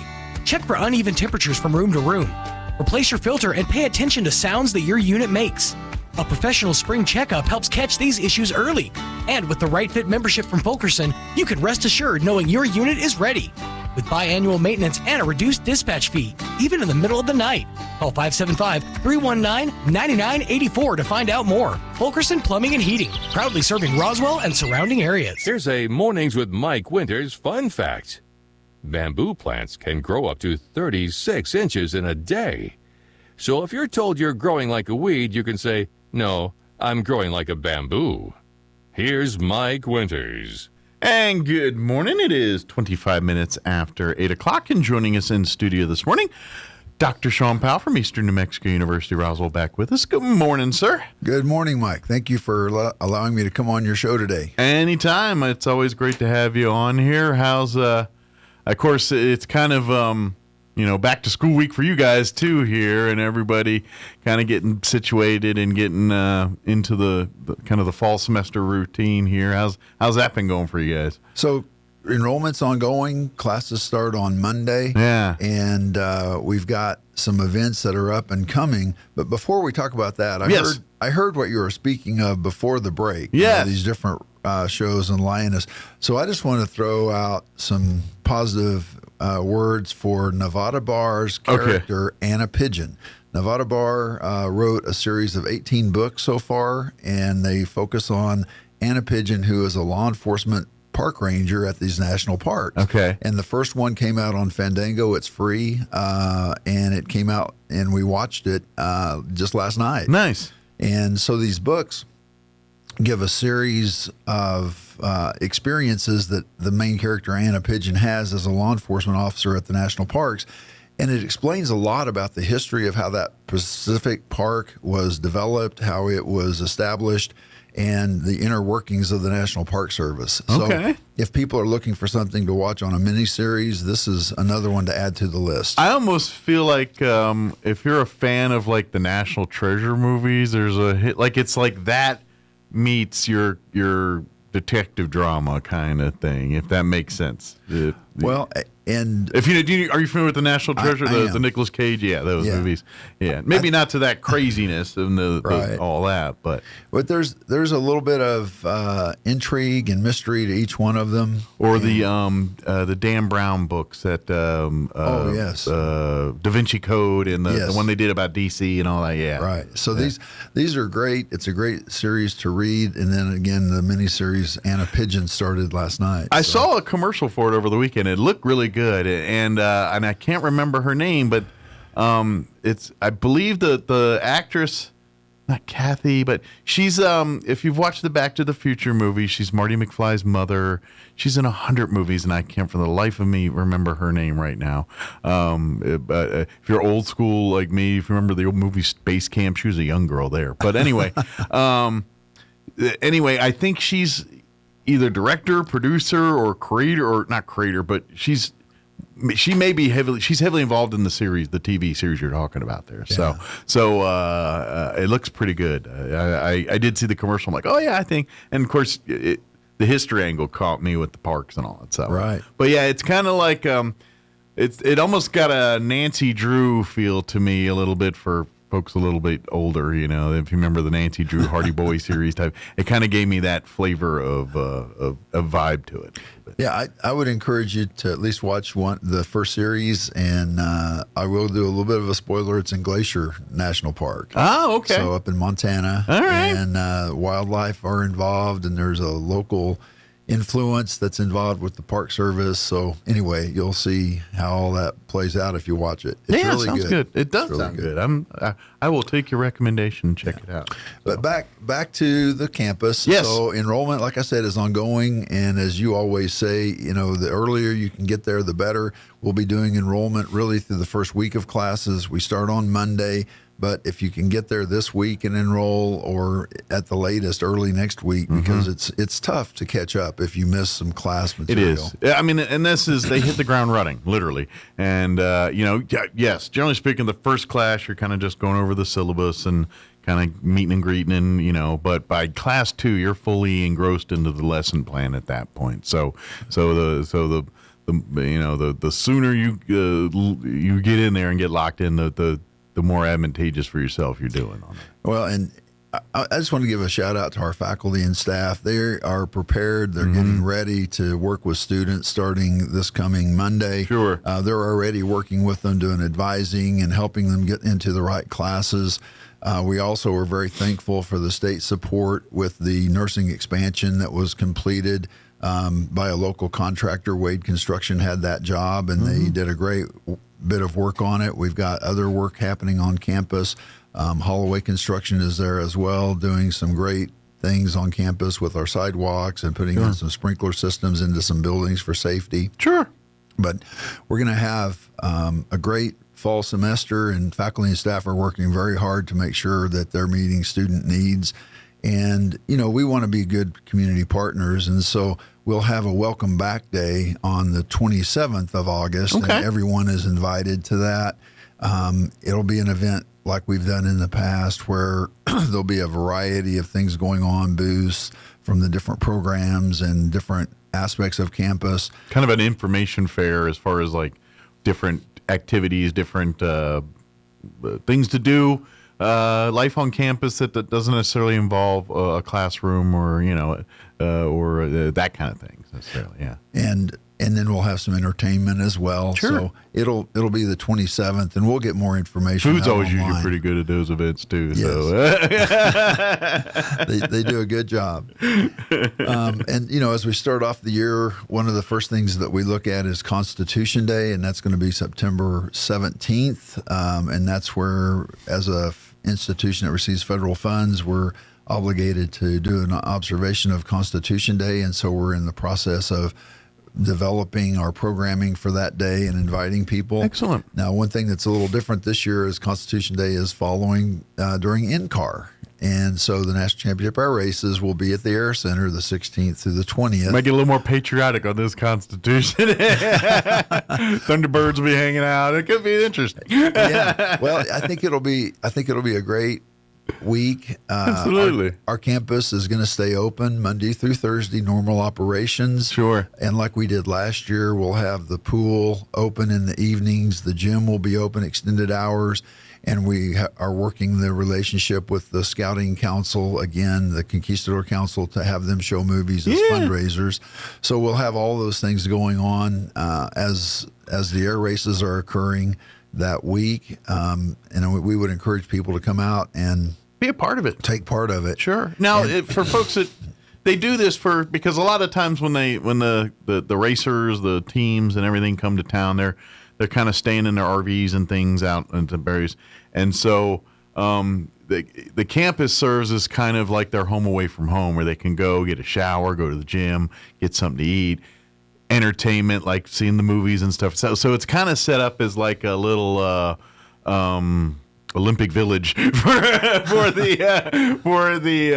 the various teams and things. But that being said, we love to have the public to get involved and come in there and say hi, meet and greeting. Hey, go check out a movie too while you're there. Why not have some fun with us too? So, absolutely. But it is kind of set up to be that little kind of respite for the folks that are kind of entrenched down that end of town for the length of the week there. So. Well, and it is difficult because if you're one of the racers or on that racing crew, you need to be close by. Absolutely. So if something breaks on the aircraft or needs to be repaired or replaced, right, you can make those changes because, when you're racing every day for 5 days, it requires a lot of care and maintenance. Oh, yeah. Yeah. And airplane maintenance is a different world than auto maintenance. And I mean, now when you get into racing levels and stuff, everything's meticulous and all that. But airplanes, those they're meticulously, sometimes airplanes get completely torn up and torn down before they even go back up in the air again, just because that's just how they, annotate. But when they get into that mechanic world, they could literally probably break those planes down in a matter of an overnight thing if they need to get it back up and put together. And, depending on the class of the plane, obviously, and stuff. But well, and our aviation maintenance students have been involved a little bit last year and probably be more involved this year with seeing and maybe assisting a little bit with some of the crews as they're working on the aircraft. Because my understanding is there's over 100 aircraft this year. Last year there was around 50 is what my understanding is. And some of the, what they're calling the big boys, some of the larger classed airplanes are going to be coming in. We'll see planes that have Mach capability this year, which is... That's pretty cool. Well, and they're talking exactly about the Mach capability. Yeah. They're talking 600 miles an hour. Yeah. Going from pylon to pylon. Yeah. And I'm just trying to. In the C-130s, when I was a flight engineer, we used to be 300 feet off the ground, 300 miles an hour, but we weren't cranking and banking every. Sure, pulling those G's and we were down at that 300-foot level, and doing low-level terrain following, but it was pretty well planned. I mean, not that this isn't, but sure, it's not the same thing. No, if folks ever want to get an idea of kind of what like fighter pilots and I highly recommend you check out the Thunderbirds have them, the Blue Angels have them, but they'll have these. If you go on YouTube or whatever, they like in cockpit cams, and they'll kind of and they'll go basically sit inside the cockpit with the pilot like during one of their shows, and of course a lot of the stuff is rhythmic and things because they'll like I know with the Blue Angel guys, the lead guy, he uses his cadence to get them into position. He's like 2, 3, but the cadence is also part of dealing with the G forces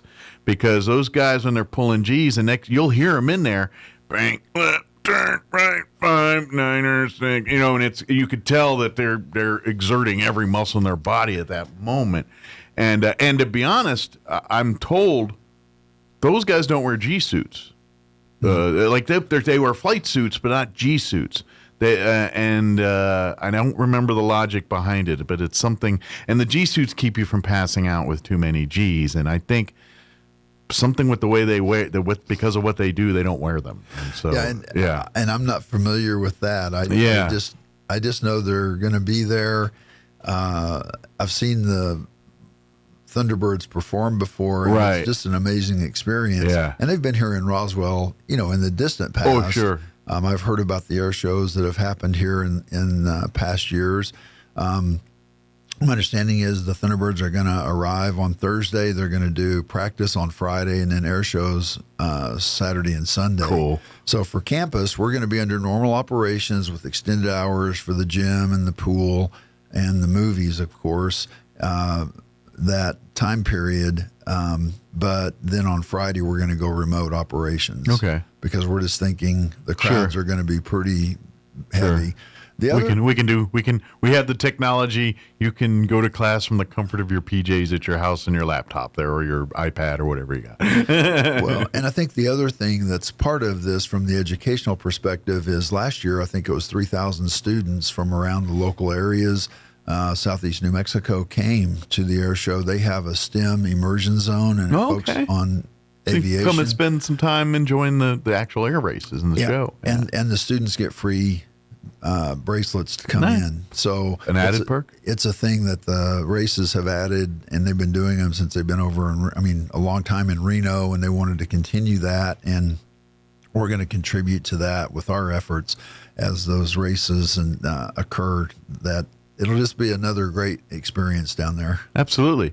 I would if you got any of those AP students out there, if you get a chance, because I'm sure there's going to be some military aircraft out there, go talk to some of the crew chiefs and stuff and see and compare and contrast what you're learning versus what they're learning.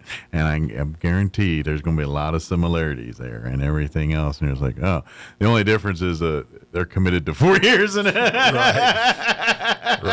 But at the end of the day, you're getting potentially, because actually at the end, you take your test and everything, you're done with an AP. When they get out, they're going to have to go and actually take a test in something. But I mean, they're getting the knowledge and everything. But you're going to find out that, wow, I'm learning just what these young men and women are learning as crew chiefs here. So. Well, and I'm trying to remember the numbers, and I know they're going to have a B-50. The plan is to have a B-52. I want to say it's a B-24 or B-27. I think it's a B-24, okay, and then a B-17. Nice. And they're going to have these three different and all of those there. Roswell Army Airfield or Walker Air Force Base, that they were home there at some point or another at one time. And I think that's the intention, is to bring back some of the history. The history from the base. Yeah, because it was not a fighter base, folks. It was a bomber training base. But the real proud point that as far as the footprint in World War II history, odds are if you're a part of a bomber crew in World War II on those B-17 crews, you probably spent some time in Roswell, because that's where all the bombardiers and the crews were doing their training before they shipped them off to Europe or the Pacific. So, it's a big deal here.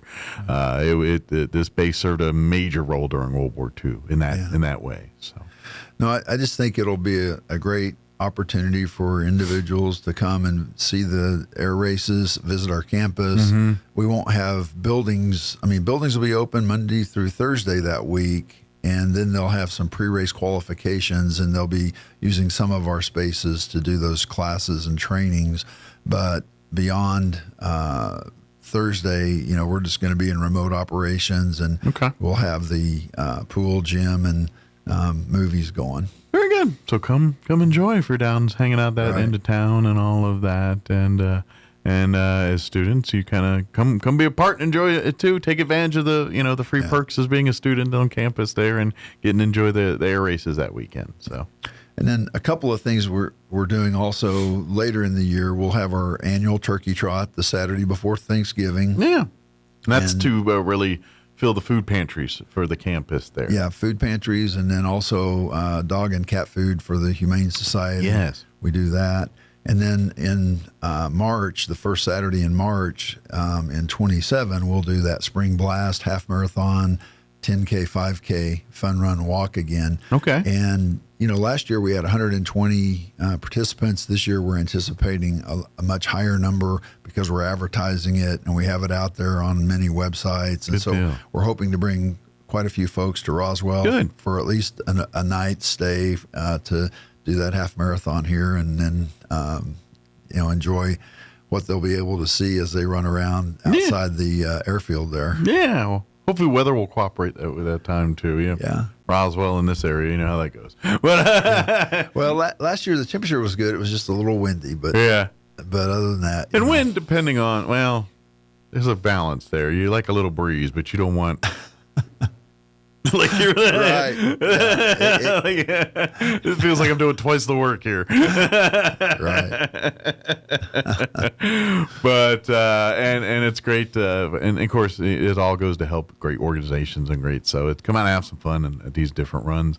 Of course, if you have any questions about anything we're talking about here, you can always go on to the campus website, roswell.enmu.edu, including, if you haven't done so, get your classes registered and all that stuff. We are officially in the crazy time. Right. So everybody, a lot of people trying to do the same thing, you're doing right now. So be a little patient on that, and we'll get through. But and then probably about 6 weeks or so from now, we'll do a ribbon cutting. We had a gift that was given to us by a former alum, or by an alum, I should say, And one of the things that we really learned during COVID is we needed an outdoor learning space. Okay. And then we have a leadership class at the campus. And I know this is getting a little convoluted, but the deal is our leadership class has a project. And a couple of years ago, the project was a pavilion. Okay. And so after getting the money from this alum, his name is Gerald Schumacher. He passed away. He was a 1991 law enforcement alum of our campus. Okay. He gave us some funding. We're putting up a pavilion, and then we have an outdoor running track that's a 1/4 mile, and then we're putting in some outdoor exercise equipment with help from an outdoor recreation grant from the state. But I want to give appreciation to our physical plant, the grounds crew. Phil Gonzalez has been working hard with everyone on that, as well as the grounds crew and maintenance crews to make this all happen. And we'll be doing a ribbon cutting for this pavilion in honor of Gerald Schumacher. That's been funded by him and also a little bit from our foundation to open it up. And it won't just be for the campus, because it'll be right as you're driving in. And if you haven't been on campus lately, we did add an oil pump jack unit on campus, so it's in that same area. Same little patch park there. So anyway, we'll be doing a ribbon cutting around October 1st is my guess. Good deal. Honor, there'll be a community space event here, but obviously utilized and a great way to honor. And we'd love to, I'm sure obviously he's impacted so many lives. We'd love to see them come out if you've got time to, celebrate him and celebrate the pavilion. That'd be pretty cool. So, yeah, absolutely. But we'll get lots more word out about that as it gets closer. Yeah, very good. Yeah, we'll keep people up to date on that, too. Is there anything else we want to mention, or any other events or just stuff we want to put on people's radar? Well, I think right now that's probably about it. Enrollment's the number one thing right now, and then classes start on Monday. See, if you're smart, you've already signed up, you got everything, and you're just like kicking back saying, all right, I just need to I need to go to the bookstore, get a couple books or get some, you're just chilling. But if not, we'll scramble you through and get you ready for next week here. But come on down to the campus in person, or go online if, either way. But first come, first serve. It comes on, so the early bird gets the worm. So if you're trying to get classes and stuff. And of course, if you've not even begun the enrollment process yet, please come on down to the campus. You can start by filling out an application online, but we'd like to get you down in so you can talk to an advisor and get you enrolled, and then start your plan on whether we're pursuing a degree or just a couple classes, whatever you're trying to achieve. We can help you start that path there. Right. So, good deal. Well, and we appreciate all the help from the community, all the support from the foundation. The foundation will have its golf tournament this year, and then we'll have the banquet coming up for the foundation. And they support our campus, and that's what that Spring Blast Half Marathon 5K 10K is it's a foundation fundraiser for student scholarships. So keep providing opportunities to students and things, and that foundation. If you really want to help students, pick up the game of golf and go whack a ball around a couple times, or maybe if you want to be more active, run the marathon. But if you're like, I don't want to be that active, I'll golf. And you can take a cart. That's right. Whatever your choice is there, too. Well, as always, Dr. Powell, appreciate the visit, and good luck starting the new semester here, and we'll see you here in about a month. And we'll be hot and heavy in the air races and all that. We'll be very close. We'll be right in the thick of that there. So very good. That'll be fun. So thank you. Appreciate it. No problem. Well, I'll see your hair now and see what it looks like a month from now. If it's kind of more gray, a little disheveled. There we go. Thank you as always, Dr. Powell. Thank you. All right, it is 8:47. Let us pause for news and quick break and all that. Don't go away. With SRN News, I'm Rich Thomason in Washington. President Trump responding to Iran's demand for war reparations with his own demand for compensation from Tehran. The president writes on Truth Social that Iran should pay for all the people that they have killed or gravely wounded with their roadside bombs and many conflicts over the years. Powerful earthquake in Colombia, blamed for at least 111 deaths as search and rescue crews continue their work amid mountains of debris. President Trump has signed an executive order on childhood vaccines. It recommends, among other things, spacing out measles, mumps, and rubella shots. The Washington Post reports an Iranian assassination threat prompted President Trump to be secretly flown out of last month's NATO summit in Turkey on an alternate military aircraft. He was brought safe home. Stocks opening modestly higher this morning. More details, srnnews.com. Here's a Mornings with Mike Winters fun fact. More than 50% of Americans fall asleep on their sides. That's way better than falling asleep on someone else's side.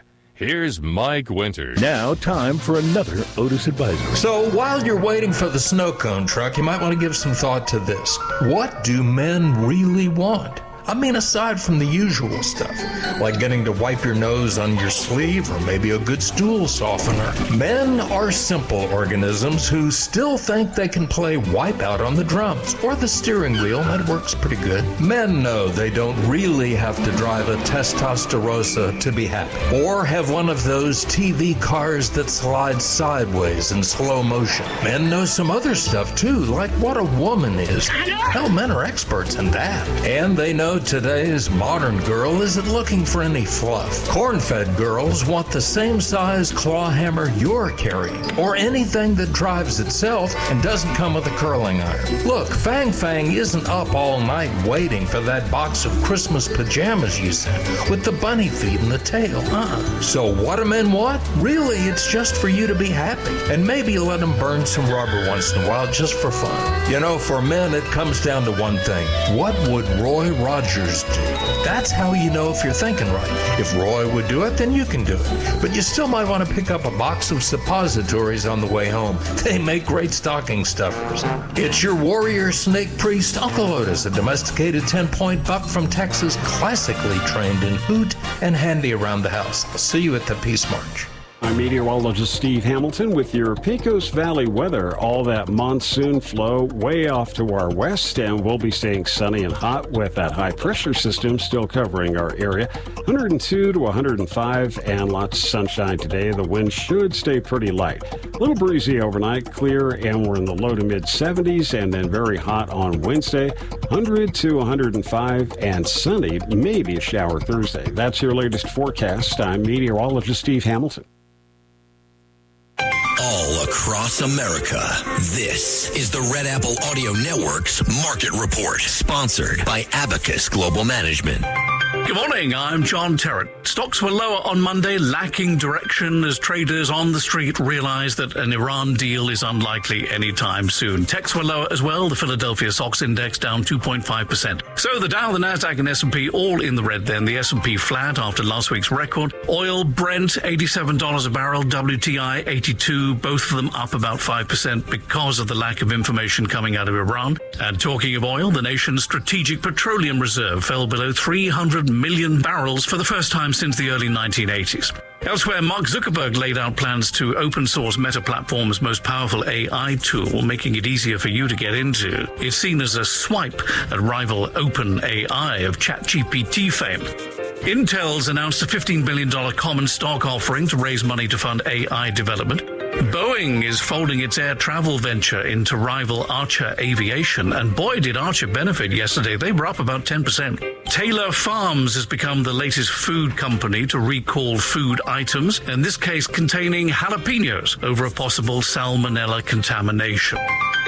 With business, I'm John Terrett. This is the Red Apple Audio Network's Market Report, sponsored by Abacus Global Management. What if the future of finance wasn't built around averages, but around you? At Abacus Global Management, we're reshaping financial planning around the most personal data point, your lifespan. But it's more than just insight, it's control. As a technology-driven asset manager, we're empowering investors with an integrated system to take command of your time, your future, your financial destiny. This is a new era of investing. Take control at abacusgm.com. Exciting news for Southeast New Mexico. The Advanced Heart and Vascular Center of New Mexico in Carlsbad, home to Dr. Amanda Ryan's trusted cardiology care for over 13 years, is now part of Current Clinic. That means world-class electrophysiology services right here in Southeast New Mexico. No more 3-hour drives to see a specialist. Current Clinic is bringing advanced, life-changing treatment for atrial fibrillation, AFib, and other heart rhythm disorders close to home. Early intervention for AFib can dramatically lower your risk of stroke, and our goal is to help our community understand just how important that is. You and your loved ones deserve comprehensive, cutting-edge heart care without leaving town. If you're experiencing an irregular heartbeat or AFib symptoms, expert care is now available locally. Visit currentclinic.com today to learn more and schedule your consultation. Current Clinic, easy access to comprehensive AFib care right here in Southeast New Mexico.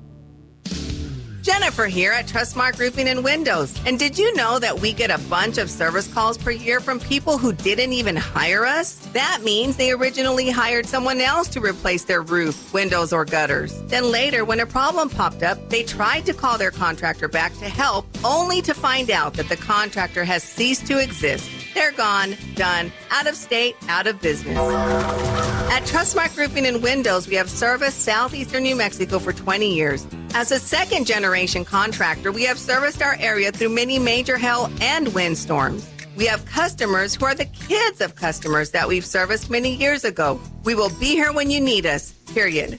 For roofing, gutters, or windows, visit trustmarkroofing.org or call Trustmark Roofing and Windows 575-755-ROOF. That's 575-755-7663. Trustmark Roofing, we put people first. Hey, Roswell, time is running out to cash in on some of the biggest savings of the season.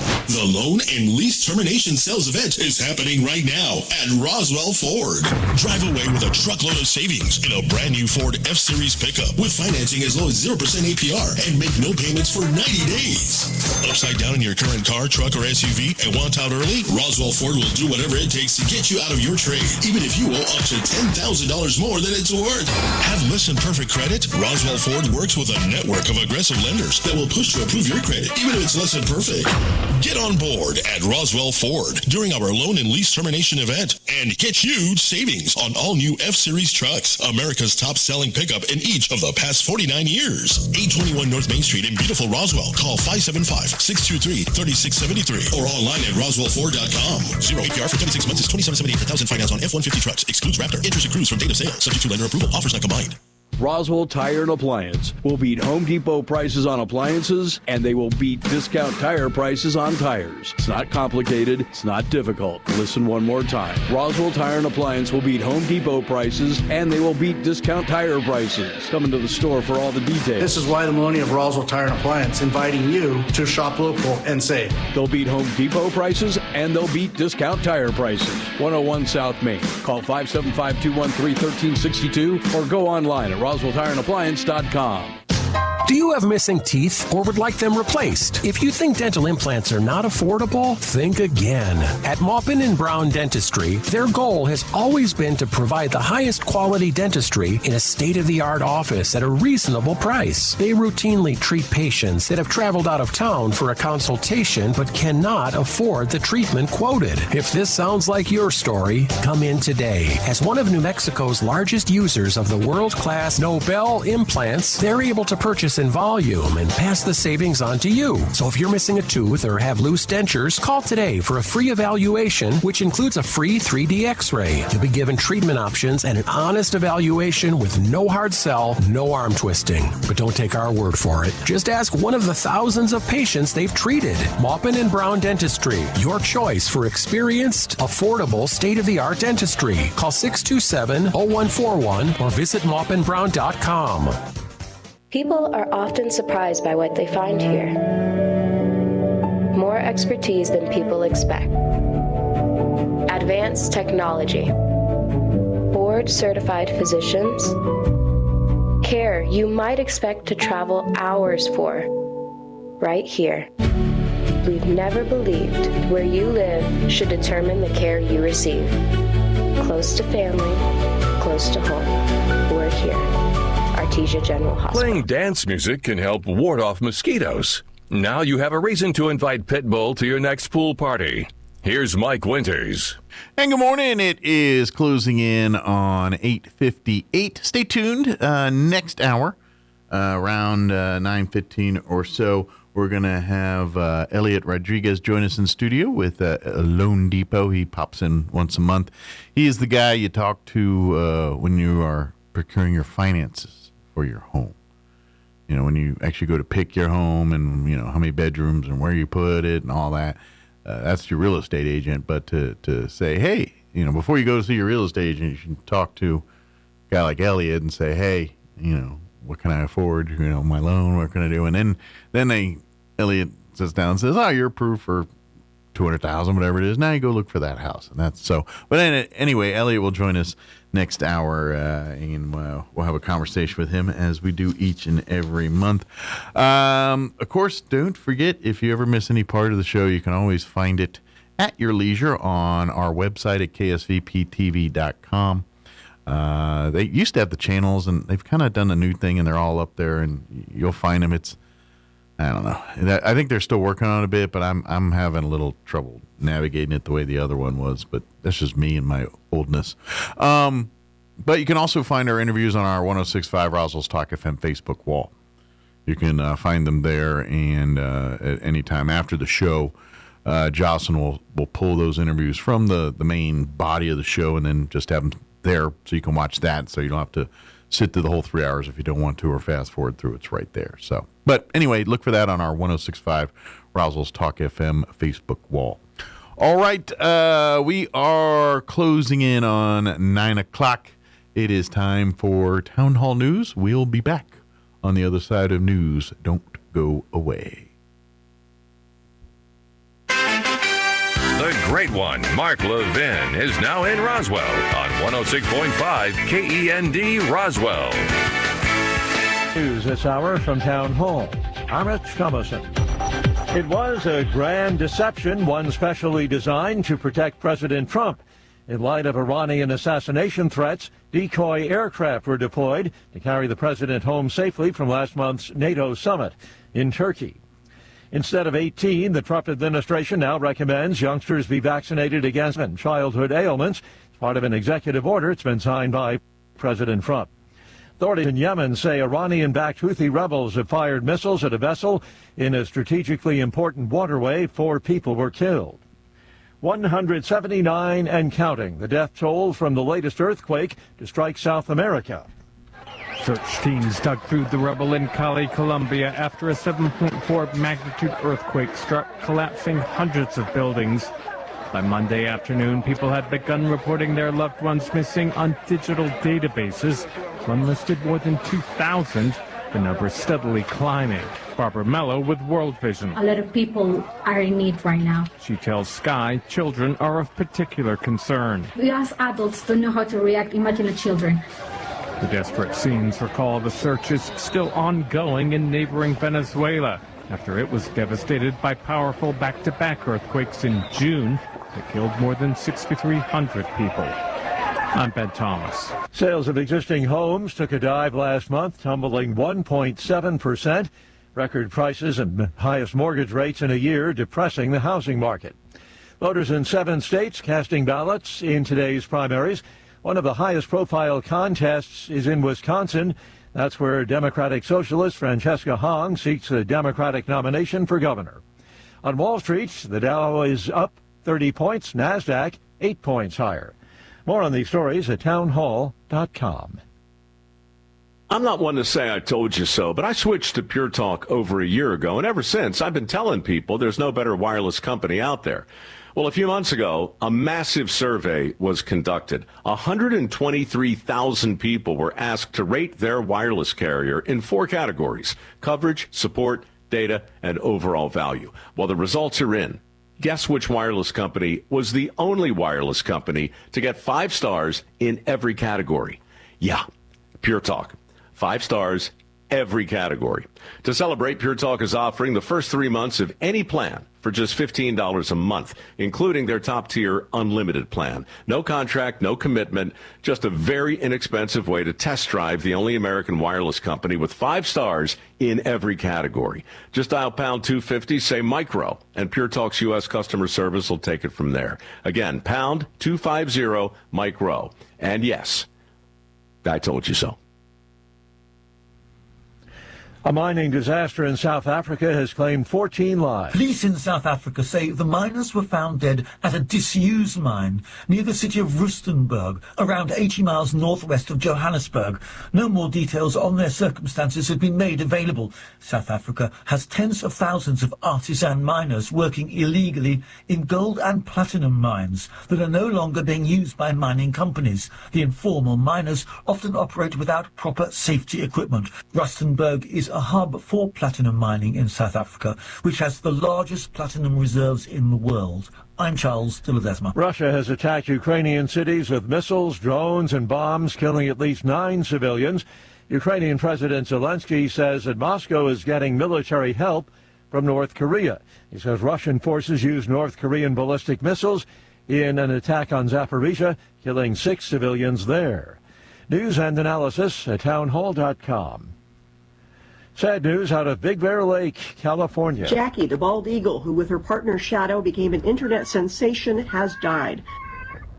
For more than a decade, nature lovers watched Jackie tend to her nest in California's San Bernardino Mountains through a camera installed by the nonprofit Friends of the Big Bear Valley back in 2015. The bird was rescued after reports she'd been injured in a fight with other eagles and had been receiving treatment for anemia and other ailments at the Ojai Raptor Center. But her condition worsened, and the center announced the eagle's death on Monday. I'm Jennifer King. A yacht owned by Meta CEO Mark Zuckerberg did not respond immediately to a call for help from a skiff. It ran out of fuel off the coast of Alaska. A Meta spokesman explains the crew did not immediately hear the radio call for help, and by the time the crew did hear that call, another vessel that was nearby had moved in to render assistance. More on these stories at townhall.com.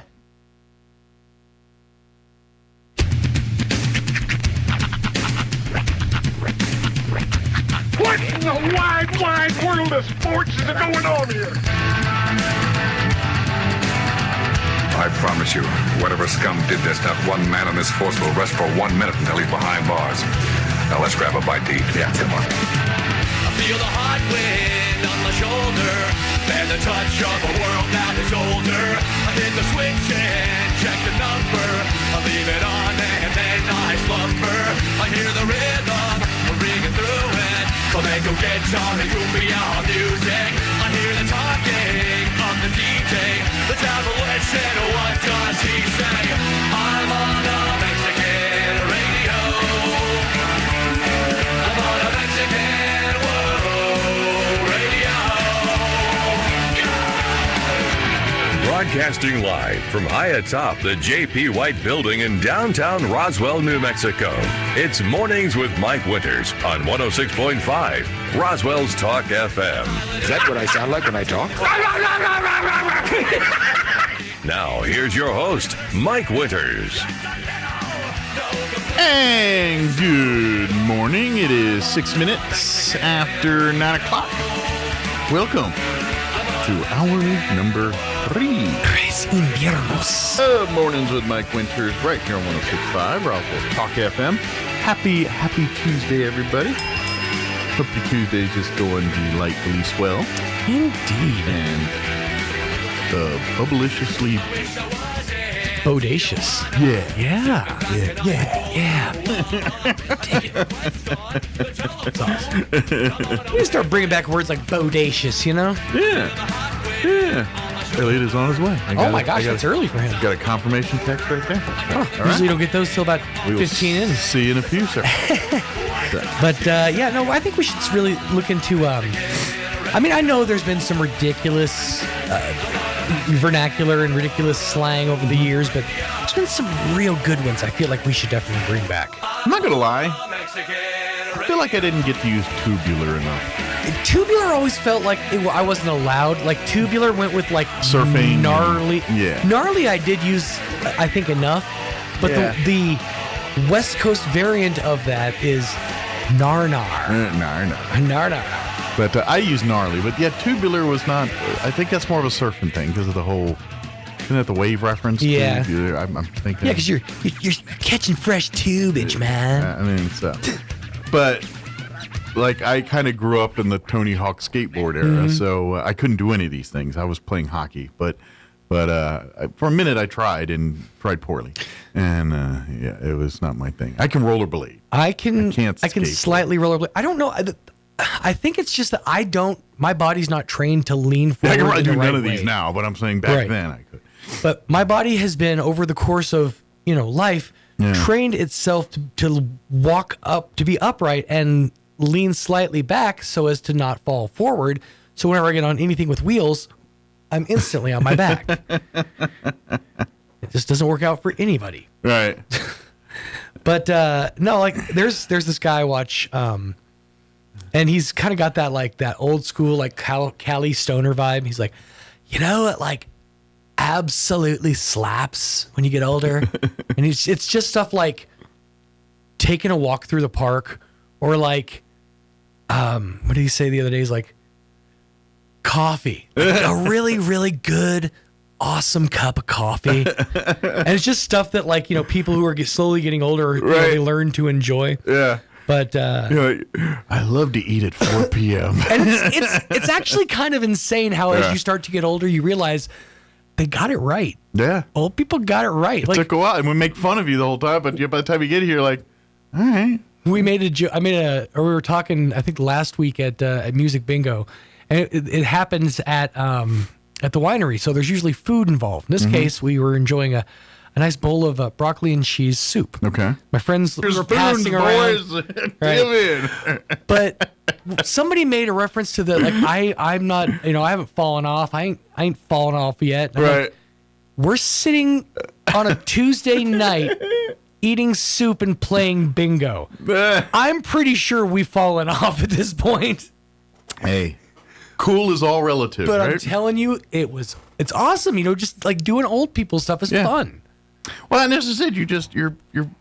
I know it's hard to believe when you're young, but your interests change. Things happen. When I know for the life of me, half the things I'm into now, my 20-year-old me would be like, "What are you doing, dude?" Right. And I'm like, sorry. Are you saying you enjoy conversations? No, that I always like. Just depends on with whom. Right. But now I always still had the weird but I was more independent too. Mm-hmm. I legit would. No one's gonna go check out the Civil War because let's face it. How many friends do you have hey, you want to go look at Civil War battlefields? Right. No, I'm gonna try to get a girlfriend. Mm-hmm. Yeah. I'm like, all right. So I'd go do that stuff on my own sometimes. So well, and I felt called out several times over the last month or so, in that it was some video talking about the average 40-year-old. 20-year-old me would be ashamed of 40-year-old me's obsession with EDC and camping gear. 20-year-old me hated the concept of going camping. Now it's flipped. It's totally flipped. Yeah. But for me, it's flipped where I would actually be into the camping and all that back then. Now I'm like, yeah, but only if the weather's nice. Well, and that's the thing. And somebody, I think my sister pointed this out, you're into the concept of camping. Right. It's you like getting all the gear, but then you're like, there's ticks out there. Right. There's bugs. I don't want to get alpha gal. But I'm always like, no, it's got to be the perfect, you gotta be honest. I don't know. I think the perfect ideal is literally woods, creek, when I was up in Durango. Yeah. I'm like, there's so many places along that train route. I'm like, yeah, I just like to pitch a tent, just kind of camp there for a couple days. I'm looking forward to the early to mid fall era where the weather's just crisp enough and not just deathly, but also not freezing cold. I'd like to head up to Ruidoso and actually put some of this gear to the test. Yeah. Can you do any kind of ground fires down there? I don't think you can do ground fires, but I have a camp stove. Okay. So yeah, but half the stuff is making fire. Yeah. I make fire. I think inside of a pit, you're okay. That just reminded me. I saw yesterday. Again, this is the evil AI, but this made it for fun. I don't know if you saw the one I told Sean about and showed him a couple weeks ago. Was the A-Team busted into various 80s movies and TV shows and saving the day or messing it up apparently. Well, they had a new one I saw that went around the internet yesterday, and it was the Christopher Reeve Superman flying in and just wrecking stuff. It was great. And it was evil. He'd go to save him and be like, and then fly away. You're just like, wow, that's diabolical. There was something, it was like a decade ago, and thank God this was before AI. Yeah. So it was somebody actually took the time to make this.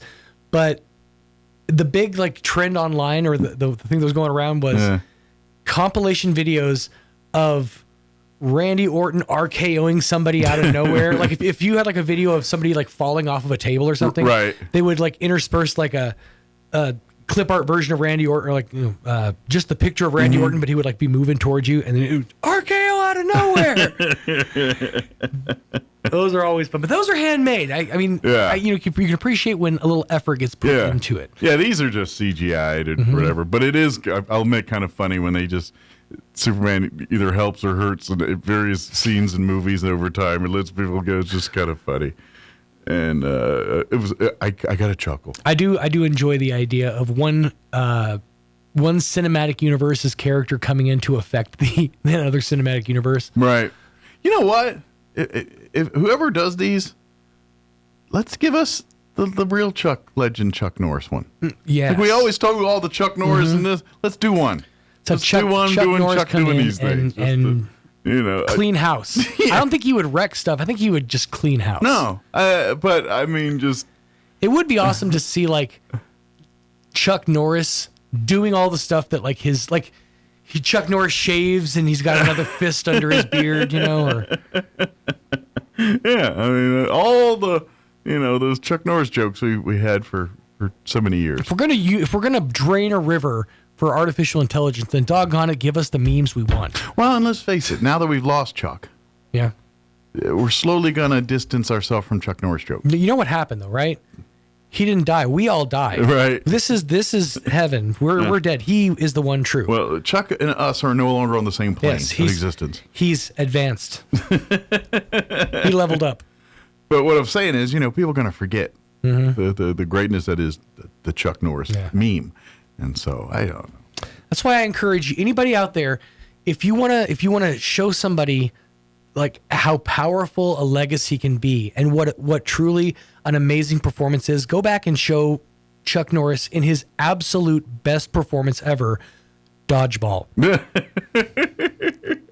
wonder if people have watched his old movies, like the 80s Prisoner of War, the ones that kind of got him. Sidekicks is really the one this is way before Sidekick and all that. That's the one that really got me in. This would have been 81, 80, I don't know when those movies, maybe even been late 70s. I don't even know. The Prisoner of War movies and all that. I have to go look that up. But that was, that's where I remember Chuck. I was like, whoa, because he was kind of hardcore then. This is when he was fighting Bruce Lee and all that kind of stuff. And then he kind of went family, and I don't know. I mean, in a good way. I'm not saying bad, but I mean, he kind of went from being a real hardcore action star to being in your living room on TV on Saturday night. He went from being badass to being an authority figure. I mean, Walker Texas Ranger. Okay. I daily said somebody pointed something out to me though about Walker Texas Ranger, and I can't not see it. Yeah. In the show Walker Texas Ranger, in several episodes over the course of the series, really, one of Walker's favorite thing to do is go undercover. But when he went undercover, he didn't change anything about himself. He didn't change anything about his wardrobe. Right. In one episode, he goes undercover as a gangbanger. With full-blown Chuck Norris face. I think the only difference was he wore a white T-shirt under like a flannel. And it was what are you doing? Well, it's Texas. Well, yeah, it's Texas, but what are you doing? You think, I mean, I'm trying to, I know I'm all for suspending for kayfabe, but what are you doing? It is a bit.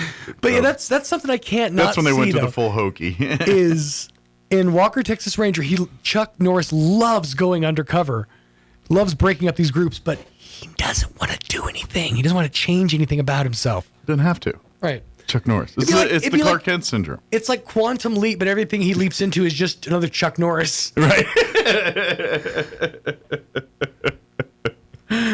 Oh, man. I feel like the reboot of Quantum Leap kind of messed up the lineage that is Quantum Leap. Yeah, I mean, maybe a little bit. I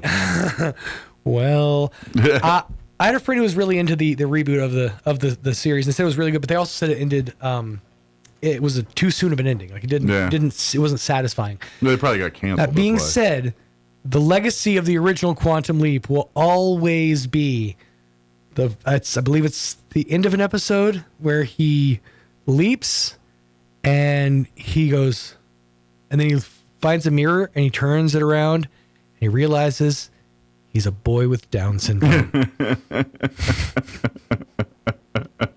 It is hands down one of the funniest scenes in television history. Just the way it plays out. I'm not gonna say anything, but I'm just gonna the way it plays out. The range that is Scott Bakula. Yes. Oh man! All right, it is 19 minutes after 9 o'clock. Now I got that image. I can't. I'll send you the clip just to cauterize the image in your head. Stings the nostrils. Let me give you a rundown for this hour of the show. We'll get you up to date weather and all that here in just a sec. Elia Rodriguez with Loan Depot will be joining us here momentarily. Give us his monthly update. As I said, he's the guy you see to procure the money to go get the house you want. So it always makes me think of that stand-up bit. He's the guy that you see to get the tickets to get the beer. So you get the beer, you got to get the tickets. Yeah. This is the guy with the tickets to get the beer. Man, that happened to me. I went to this concert at the end, and I'm like, I thought it was a ticket to get in. They're like, no, it's just the beer one. I'm like, we're not getting into the show yet? Right. I was like, well, while I'm here, I might as well take a beer, but where's the show? When you go to a concert, you see people queuing up. You just jump in line. You have no idea what for. I stood in line at the AJR concert for 5 minutes not realizing it was the merch booth. Like, no, I don't want that. But that one I legit was like, oh, well, okay, I was going to have one anyway. Yeah, I'll just take a beer. And then, I'm here. Can you point me to getting into the concert, please? All right, it is 20 minutes after 9. Let's do this. We'll do weather, and then we'll take a quick break. We'll roll it all in together. Elliot will join us here in about, it's not, but I want to say it anyway, 2 and 2. You're listening to Mornings with Mike Winters. Weather this hour brought to you by Southwest Bearing under new ownership. Custom solutions for your heavy equipment. Hydraulic hoses, hose repair, bearings, seals, sprockets, belts, tools, fluids, and fittings. I'm meteorologist Steve Hamilton with your Pecos Valley weather. All that monsoon flow way off to our west, and we'll be staying sunny and hot with that high pressure system still covering our area. 102 to 105 and lots of sunshine today. The wind should stay pretty light. A little breezy overnight, clear, and we're in the low to mid 70s, and then very hot on Wednesday. 100 to 105 and sunny, maybe a shower Thursday. That's your latest forecast. I'm meteorologist Steve Hamilton. At Martine's Capital Cafe, come in and enjoy a delicious variety for breakfast, lunch, or dinner. Try our burritos, huevos rancheros, asado, chorizo, sausage, flautas, fajitas, chili rellenos, quesadillas, enchiladas, sopapillas, and don't forget their award-winning green chili cheeseburger and so much more. Everything is prepared with the finest and freshest ingredients. Martine's Capital Cafe. Quality, value, tradition, and the most delicious New Mexican food since 1989. Open Monday through Saturday from 6 to 8:30 p.m. at 110 West 4th Street in Roswell. Hello, this is Melanie from Glenn's Furniture. Still searching for that perfect centerpiece for your living room like a sofa built to last for generations? Discover the enduring quality of American-made Mayo furniture. We showcase a stunning collection of Mayo sofas and love seats. Choose from a palette of premium top-grain leathers and rich classic hues, or select from hundreds of sumptuous durable fabrics. It's true custom comfort. Experience the Glenn's difference, where timeless craftsmanship meets personalized design. Come down and see us on Union in Alameda, where delivery is free since 1953. I have a snake for your drain. You might want to step back. Oh no, baby.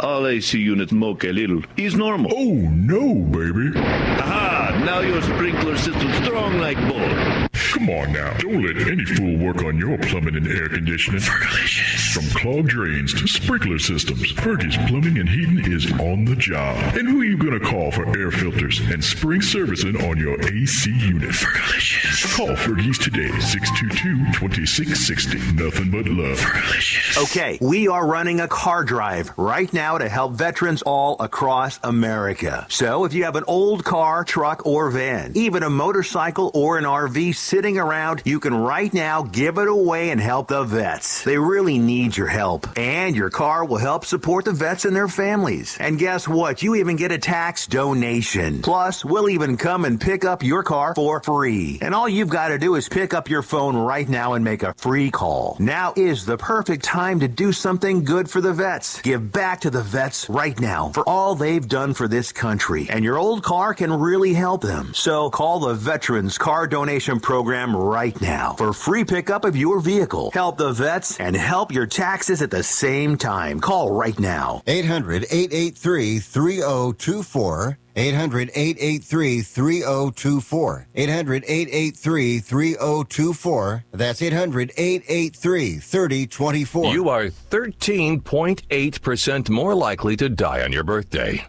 Think about that the next time you want to celebrate your birthday month. Here's Mike Winters. And good morning. It is 24 minutes after 9 o'clock, and joining us in studio this morning, back from Lone Depot, Elliot Rodriguez back with us. Good morning. Good morning, Roswell. How's life in your world today? It's not dull, I can tell you that much. It's exciting. It's exciting. You know, a lot of stuff happening. Yeah. The year, you know, we just passed, you know, a little over half of the year now.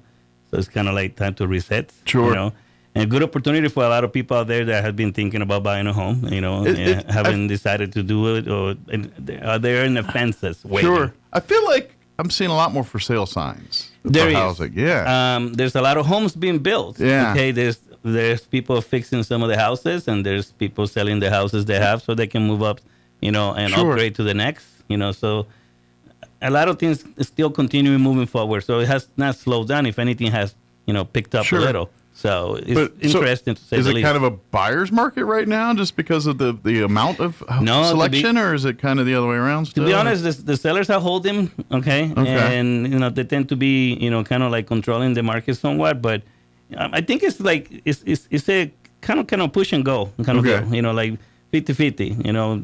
I think if you have the right agent, you know, negotiating for you, and you have the right lending, you know, team behind you, telling you where you're at and what is the best, you know, spot for you. Sure. You can go and negotiate and do a good job, you know, instead of just rushing and not getting a good deal for yourself. Right. And I think the market's in a spot that everybody's going to win. I think everybody, if they do the right negotiation, everybody will be in a good page. Okay. I seen a little people rushing and then deciding, no, I don't think I want to get the house. You know, I've seen a couple of that, you know, a little more than usual this year. Sure. All right. But I think it's a lot of people being a little afraid of what's happening, and, you know, things that change in life. Sure. You know, there's life events that, you know, people deal with all the time, you know, so that may put a little impact I don't know if I should do this. But in the end of the day, everybody needs a home. And to be honest, that ends up your anchor for when tough stuff hit, to be honest. Exactly. That's kind of what happens. And again, it's that mindset of when you're paying, you got to pay to live somewhere. Might as well invest that back into yourself as a mortgage payment. Correct. Versus a lease or a rent payment. Well, I mean, if you think about it, in the end of the day, we all know everybody needs a place to live. Right. Okay. The right time to buy a home is not yesterday, today, or tomorrow. Is when you're ready. Sure. Okay. I think we always said it, when you have that itch, you know, and, you know, things have been going in your head, and like, oh my God, I think I want to buy a house. Or the in-laws or whoever you're staying, hey, it's time for you to go. Sure. Okay. Or the place that you're renting, the seller now want to sell it. Okay. You got two choices: buy it, or either go and buy something else. Sure. The fact of the matter is, everybody's situation is totally 100% different. Absolutely.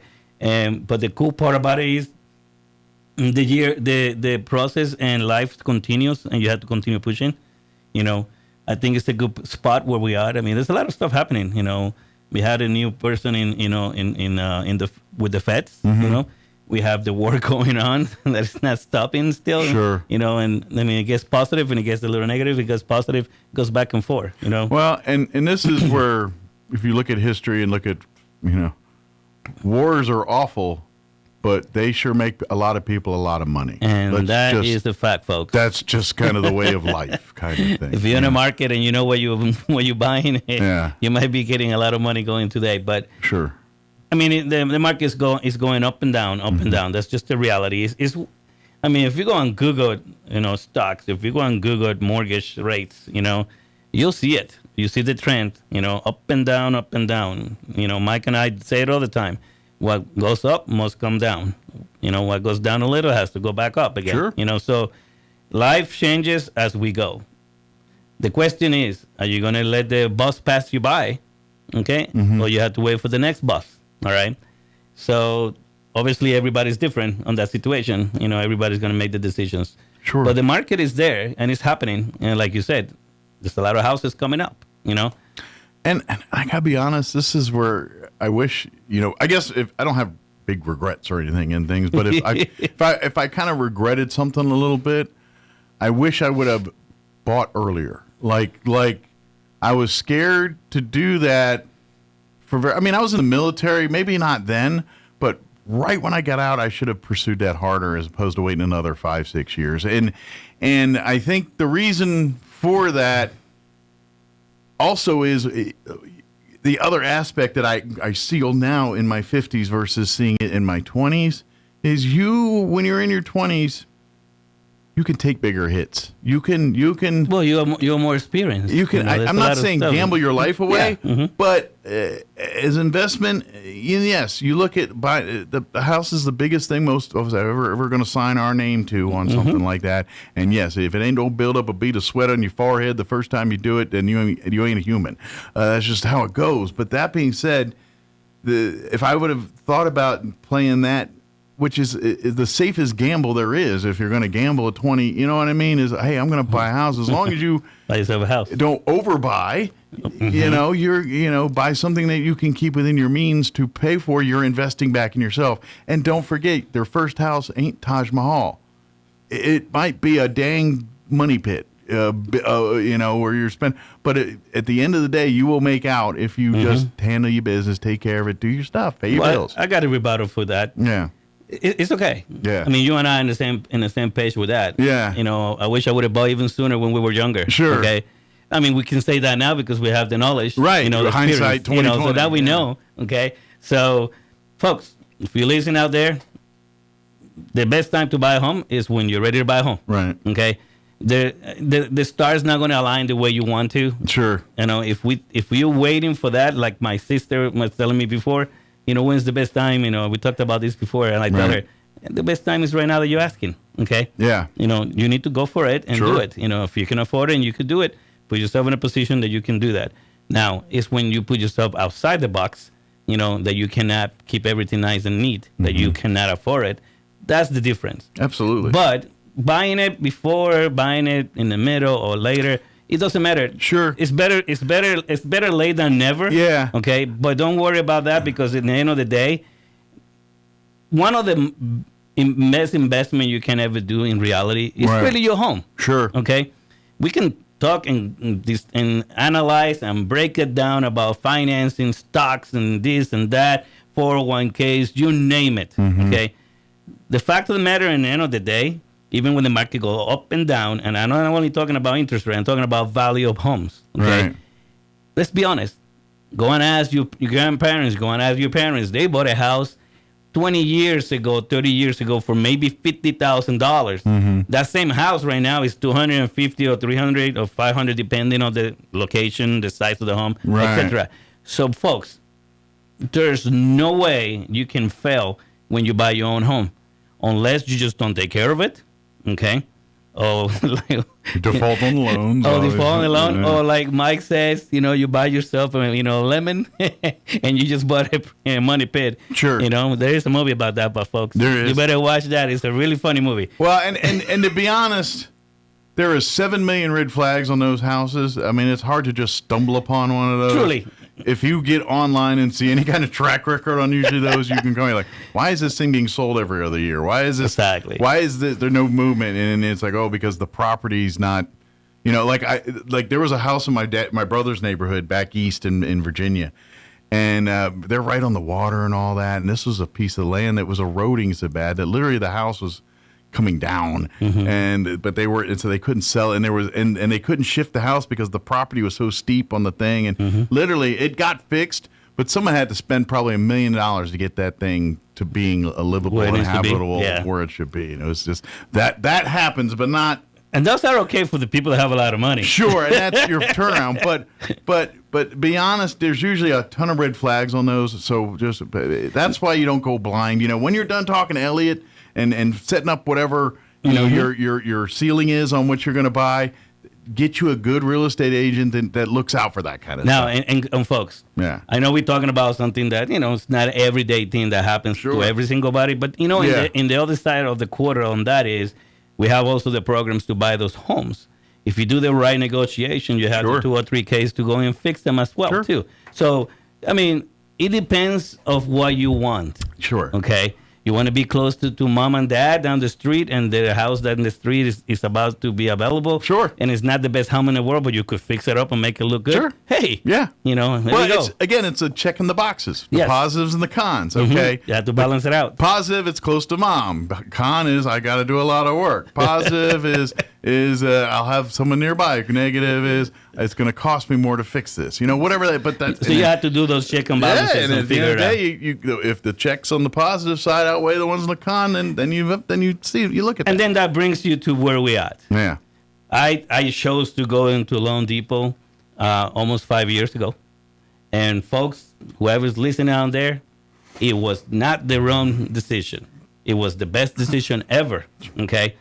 And, a lot of people come and go, can deal with the pressure. They may not last. Or they decide I don't want to do this, or the ground is, greener on the other side. Sure. I chose Loan Depot because I needed a new home. Not because I was looking for a better greenness, pictures. Okay? Because the fact of the matter, sometimes the greener is better and it's more green where you stand if you feed it and you give her food. But I chose Loan Depot because I needed a new home, and I needed to change that to better, myself. And I studied the company and I checked on what we can do. I'm so glad and grateful, and blessed in so many ways that I can do so much more for customers than that I could have done before. Well, and it's like you said, in your previous situations, you're getting hired by a company in the hopes that I can do this, whereas you kind of got to a point and you said, no, when I left my last place, I'm going to flip the script and I'm going to recruit the other way and do my homework and say, is this a company worth my time? And Loan Depot was that company that one. I mean, one of the did you won your heart, so to speak? Yeah, big time. Because let me tell you something. A lot of people's like, who do you work for? What do you do? In the end of the day, it's a mix of two. Sure. Okay. My brand is who I am, what I do. The lender of choice. I say it over and over. That's the way I post. You want somebody to really go the extra mile for you and take care of you. Okay. I'm not saying that I'm perfect or anything like that. Okay. The fact of the matter is, I can go in circles around a lot of people that have been doing this for 30 and 40 years. Okay. Oh, shoot, I'm one of those. I'm doing it that long now. No, anyway, my point is... Sucks getting old, man. No, really. You get reminders every day. It just showed you how much time has passed. Sure. But you know what? I've been blessed that I chose a company that actually have the right tools, the right programs, okay? So in the end of the day, I am the brand, but they're the banner, okay? It's like you go, there's a movie called John Washington, I think. Oh, the Young Washington movie. Yeah, I haven't watched that. It's an amazing movie. I haven't watched it. I'm looking for it. Yeah. Remember, we're talking about America, but we're also talking about Washington. Yeah. Okay? But yeah, it's a great movie. It's a great movie. So, talking about, we are past the middle of the year. We're in the second half of the year. Going forward and finish strong. A lot of stuff is happening in the market and everything. And I started thinking about, what do I talk to today? And I started thinking, it's like, well, let's talk about what we can bring to the table. A lot of people are out there taking care of people. You want to be taken care of, look as a person, not just a number. You come to me, that's the way I treat you. Sure. I will uncover every stone. I will actually go and, sure, if I have to turn the stone twice, I will do it too, okay? The fact of the matter is people need to be taken care of. People need help to be able to buy a house. Sure. And a lot of people being told, no, you cannot do this. Oh, you're crazy. You shouldn't do that. No, you don't qualify for it. Oh, no, you're too complicated. I'm sorry. After you fix all that stuff, we'll help you. No. You need to truly know what you can and cannot do. Sure. Okay? And by analyzing all that is when you sit down and I talk to you. And I tell people so many times, oh, they came and they told me, no, I cannot do it. And it takes me literally 10, 15 minutes to figure out. Now, there's the occasional situation that is a little more complicated than other people. Sure. And it takes a little more doing. That's also something that it needs to be accomplished and done and addressed. The customer also is responsible to help us with that. Sure. Because I noticed lately. Sure. Well, and I think you give them a plan and they think I'm supposed to hold them by the hand too. Well, this is where we get kind of this elitist mindset a little bit. And what I mean by that is when it comes to Elliot's line of work in the world of lending agents and things like that, it's a commission-based business like many sales businesses very much are. And when you give out a loan for $1 million, you get a bigger commission than when you give out a loan for $100,000. But I will tell you this. There are agents that say, well, wait a minute. Why am I going to waste my time with $100,000 when I can just mess with the $1 million people? And let's face it, people that are getting those, they've got accountants and the I's are dotted. It's not a lot of work for them other than paperwork and making sure everybody signs what they need to sign. Whereas most of us, 99% of us, got a credit problem or two, or got something going on, and a $200,000 home is the biggest thing we're ever going to do. And most people are like, well, wait a minute, I'm going to wait and mess with that guy looking for the $500,000 home. First time guy, I'm right on, brother, but you ain't the juice ain't worth the squeeze for me, because at the end of the day, I'm only going to make a couple $100 off of you. And unfortunately, that's how people take that mindset. Whereas you built your whole base on, no, I'm going to get you and lock you down on your first house. And so when it's time for your next one, and when your kids start going anything, guess what? They're calling their buddy Elliot and saying, dude, my kid needs a house now, or dude, my kid's leaving, I need to downsize, or whatever we're doing, whatever's next in life, they're calling Elliot. And that's how it works. And one of the things that I've been thinking about lately is a lot of things have changed. Yeah. New companies open over here, new company open over there, people move over there. And there's one thing that has been consistent is what I do. Okay, I'm all about helping everyday yo. Sure. Okay, I help everybody, big loans, small loans. Okay, you want to go to a place that there's no distinction about that everybody's the same when it comes to that, and you want the right service always given. Absolutely. Okay? I'm not saying we're not going to make any hiccups. I'm not saying we're not going to have any problems. Sure. Everybody's different. In the end of the day, though, you're going to get the same service always, no matter what. And one of the things that I do is make sure that the house is delivered. Okay? I'm not known for anything else. It's always delivered. Sure. Okay? So what I do is something different than everybody else. I care more than most people, okay, when it comes to this. And I can say just like that because I've been doing this for a long time and I pay attention. Okay? Sure. There's some that care and some others that do more than others and so on. But in the end of the day, one thing that is totally 100% different is who I am, what I do, what I take care of, people. And the company that I work with has given me the tools to be able to do that. That's a huge deal, okay? You guys, one of the largest company in the United States here in our backyard, here in Roswell, okay? That's a huge deal, folks. Sure. Okay? If you guys don't know anything about Loan Depot, go on and check it out, okay? I'm not saying we're perfect, okay? I'm just saying we're one of the best. Well, and and we are actually striving to be the best. Sure. I mean, yesterday we had a big meeting, and our CEO was just definitely talking about that. Well, in the whole history of the company, like, pull back Kurt, I have my unrelated through Elliot, is just so coincidental. That's before me. Yeah, it was before he was with Loan Depot there. But anyway, sorry, I'm old. I bought houses. But anyway, their whole research is, or their whole mantra is kind of like, look, these are people that have worked for all the big name financials, the Fannies, Bernies, Burrs out there, and said, these people are idiots. We can do this way better, and we can make this about the investors, the people, and it's really a very built on being a lender for the average Joe kind of thing, if that makes sense. Or our CEO was telling us once how they did their first loan. Yeah. I mean, it was like 15 of them, okay? This is 15 years ago. Kind of interesting. 15 years ago. Kind of funny. But the fact that he was telling the story, like, we did our first loan, and then we were like, okay, what now? I mean, that was very interesting. Sure. And I hear them, and to be honest, I wish, okay, the one tiny little thing about being in Loan Depot, I would have wished that I would have met them 15 years ago. Sure. Seriously, honest to God. Okay? I wish I was a part of the ground floor. I wish I was part of the beginning. Yeah. Why? Because I work in different places.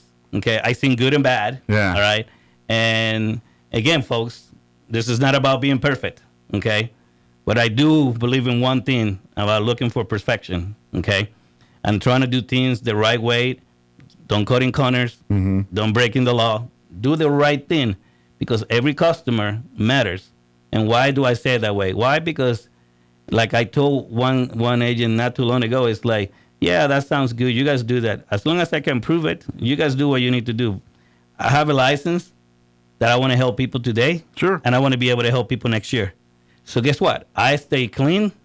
I do the right thing to make sure I can take care of each and every one of you out there that's still looking for a house next year. Absolutely. And the year after, and so on. So in the end of the day, you want some kind of place that has some kind of integrity, you know, to actually go and take care of business. And, Absolutely. And, you know, like, uncover every stone and take care of every single one of you. Kind of be your advocate in finding you that money. Let me tell you something. Everybody deserves a home. One thing I have learned, everybody can have a home. We talk about this all the time. We used to get a trunk in the military, and we had to put everything in there nice and sweet, in folder and this and that, and everything needs to be fixed. Squares and I mean, folks, I look alive, okay, just like that. Take everything out, put it right back in, fold it nice and neatly. Don't forget nothing out. And then in the end of the day, you still have more space. Okay? Sounds crazy, but guess what? Logic is sound. I have lived it. Okay? Oh, yeah. And I practice it every single day. Absolutely. You know? Yeah. And that's one of the things, you know. And for those people out there that are thinking about, oh, my God, but I don't have no money. My credit's not the best. You know what? You follow my lead. As long as you do what I tell you, without breaking the law, doing nothing stupid, I'll promise you, I give you my word, I'll get you a house. And you'd be amazed at how many programs exist for and that's just it. You're like, first-time buyers, there's so many stuff out there, and not even getting into veteran stuff or any of that. There's that so much world. Stuff. But there is so many opportunities, and that's where having a guy like Ellie in your corner, because that's what him and his staff and their team do. They're up on this. Whenever there's new programs that Loan Depot creates for a specific, whatever first-time buyer or whatever that is, this is what we're talking about. Let them turn over the rocks. Let them say, okay, let me go through here, and then and be realistic with you too. That's the other thing. When I was talking about that other guy before that they're trying to get the biggest commission check. There's telling you what you can afford and what they can get you approved are not the same numbers. Like they're going to, these individuals are going to be like, look, I can get you approved for $400,000, knowing full well that anything above $250 or whatever is going to make you strapped financially. They're not going to tell you that part. Boy, Elliot will sit down and say, look, yeah, if you want to push the envelope here, $400,000, but guess what? If you want to put furniture in this thing, if you want to eat a meal anytime soon, if you want to have, I don't know, an opportunity to go outside and go see a movie, maybe you want to knock that back a little bit, I know. I was talking to a borrower yesterday. Yeah. And she was like, yeah, because I'm living with family, so I don't have no furniture and this and that. It's like, okay, I tell you what, I'll make sure you're not broke. So that way you have some money so you could buy some furniture. Right. But no, it's true. I mean, if you have a budget, you need to stay on that. Sure. I mean, seriously. And let me tell you something, folks. I get it. And everybody wants to push the envelope. I get people approved to this number, and suddenly then I get a call from the agent. Can we go this higher? It's like, I already told you guys this number. But, and so we cannot go higher. Well, and okay? this is the thing. This is the thing you got to remember. You're getting in the game. For the first-time buyers, you're not getting Taj Mahal the first time. You're getting your foot in the door. You're getting in the game. You take the lesser house that you can afford. You live in that house for a few years. You spruce it up a little bit. And guess what? You've built equity. And about 5 years later, you're affording that next house. It's a little bit bigger with the extra bedroom. And then this is that mindset. You don't get out of college and they make you CEO of the company. You got to start at the mailroom and work your way up. It's no different in houses. Unless your parents are billionaires, you ain't gonna walk out in the market and get approved for $1 million home with a $30,000 a year salary. Just not gonna happen. When you say CEO, I always laugh because everybody always tell me, so this is your office? This is your business? Kind of, but not really. Somebody else, pays the bills, write the checks, and everything. Yeah. But it is my house. Sure. It is my baby. I'm very proud of what we have. Sure. And it's very something very important to me, to people out there to understand. Yeah. We have the tools, we have the technology, we have the experience. Okay. Right. Folks, you want to buy a house, you want to be really looked out like we're going to really believe and listen to what you have. Sure. You need to go to the right place. Absolutely. Okay. Some of my competitors, unfortunately, they don't do as good as they should in that sense. Mm-hmm. There's a lot of misconceptions about who's faster, who's slower, and this and that. Jesus Christ, I'm faster than most. Sure. But that's not what I talk about. I'm talking about I deliver every time. Delivering versus fast. Sure. Is a big difference. Okay. Quality over quantity. Exactly. And I will take care of you guys, and you make sure you get your house. Absolutely. Yes, you want speed? We'll get some speed at the same time. Sure. But you want the right company to take care of you. You want the right team to take care of you, I'll tell you speed. You want it speed? Money moves in speed. You walk in with a big thing of cash. There you go, right? Things Everything happen goes very faster. fast. you give me everything that I need from you. Guess what? I'll get you there so fast that you would be like, oh, did we just started yesterday? You're like, yeah, we done. This is America, Jack. Money talks. No, there's a lot of things. But no, you want some place to go that you're going to be looked at as the big $1 million deal, even though it may not be a $1 million deal. Sure. That's important, folks. If you guys don't think that is important, obviously we're not the right fit. But in the end of the day, sure, I want to take care of everybody. Absolutely. You want that experience to be a positive thing. And to be honest, he is literally giving the roadmap to the American dream. That's if you sit and listen, and this is the thing. It's not that hard. It's a little discipline. It's a little bit of dedication. But the big thing is to understand the process is your end game. Mm-hmm. You're trying to get to a place where you're financially stable, you live in a great house, you want all of that. This is how that roadmap starts. It's the beginning. This is the roadmap to do that. You're creating that foundation. Right. It's like the sandwich. You're putting the bread on the ground here, on the plate, so you can put the meat and the cheese and everything else. We got to start with the bread before we put the meat on the sandwich here. And this is what he's talking about. You can't eat the sandwich without making it. That's right. You got to put the ingredients in. Right? Yeah. No, but you know what? In the end of the day, don't worry about what's happening in the market. Sure. Okay? We have a great company here in town. Okay, God has blessed me to have plenty of experience to help a lot of people. Yeah. Okay, every day I learn something new. Okay, so I'm not going to go and tell you I know everything because there's no such thing. Okay, if that was the case, I'd be an AI. And I'm not an AI, but I'm a human being that I will go the extra mile for you and take care of you. You want some sports books? You'd be a guy on TV going, "I got the numbers." I got the numbers. No, but you know what? God has been so good. We have the right tools, the right company. The right team to help you. Absolutely. Okay, go and take a look in Facebook. What I post every week. Yep. Go and even Google. Check us out. There's program for people that don't have enough money. There's program for people that bought a house before, but they're still a little short, but they still need a little assistance. Guess what? We have that too. Yeah. So it's there for everybody. And to be honest, there is life after bankruptcy and divorce and things. We can. I'm actually doing a deal that they had a bankruptcy a while back. Yeah, there is life there. They know they can help you with it. There's a little light in the end of the tunnel still. But if you're listening or been hanging out here and it's like, man, I need to sit down and talk with Elliot here. Like you said, go if you go on his Facebook and everything, just look for Elliot Rodriguez and it should pop up pretty easy. Make sure you spell his first name with one L and a Z on the end of Rodriguez.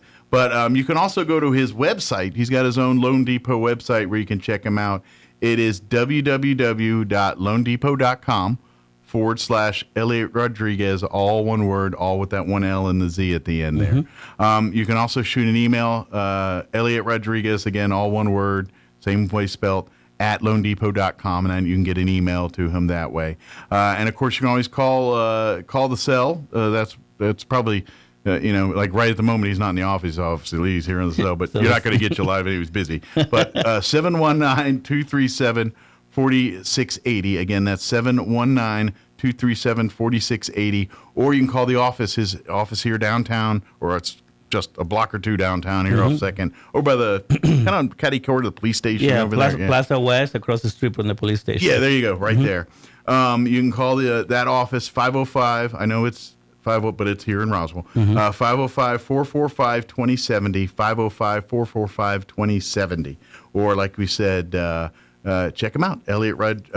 LoanDepot.com/Elliot Rodriguez, or on Facebook. Yeah. Just type in Elliot Rodriguez. Maybe throw a Loan Depot in there, and you'll find me. Right up on the Facebook there, and reach out and let's see what him and his team can help you and your family achieve next for you. Like I always say, at Loan Depot, your lender of choice. Yep. Where home means everything. Absolutely, folks. You want a home? You need the right team behind you to take care of you.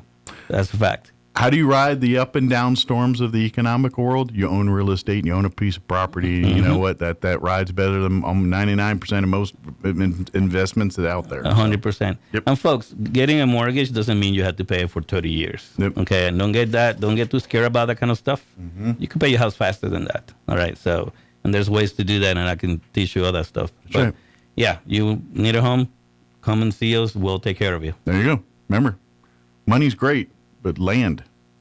There's always land. Yeah, you need a place to live. You own land. Why you think the Indians and Cowboys fought it so much? Sure. I mean, think about it. To vote in this country, you had to own land at first. So, everything is related to land. Even when you start talking about boats and voting this and that and representatives and everything, you have to have the land. You have to have the numbers. you know how many people on this planet died over land? It's crazy. This is what we're talking about. So. But Elliot, as always, appreciate the visit. Thank you so much. It's a pleasure. And we look forward to next month. And I never thought about that. Maybe if there's a family or a couple that maybe a customer that wants to come on and talk. I can bring you a few. Yeah. Oh, my goodness. There's some we'd love to have that. Give a few testimonials. Just kind of give a first-hand knowledge of some stuff that you and I talk about. Oh, yeah. There's so many people that would love to talk and that'd be good. It's exciting when somebody buys a house. Sure. And they get the house. You see their big smiles. Someone wants to brag a little bit. Let's bring them on with them. And they can bring that big key and everything in them, too.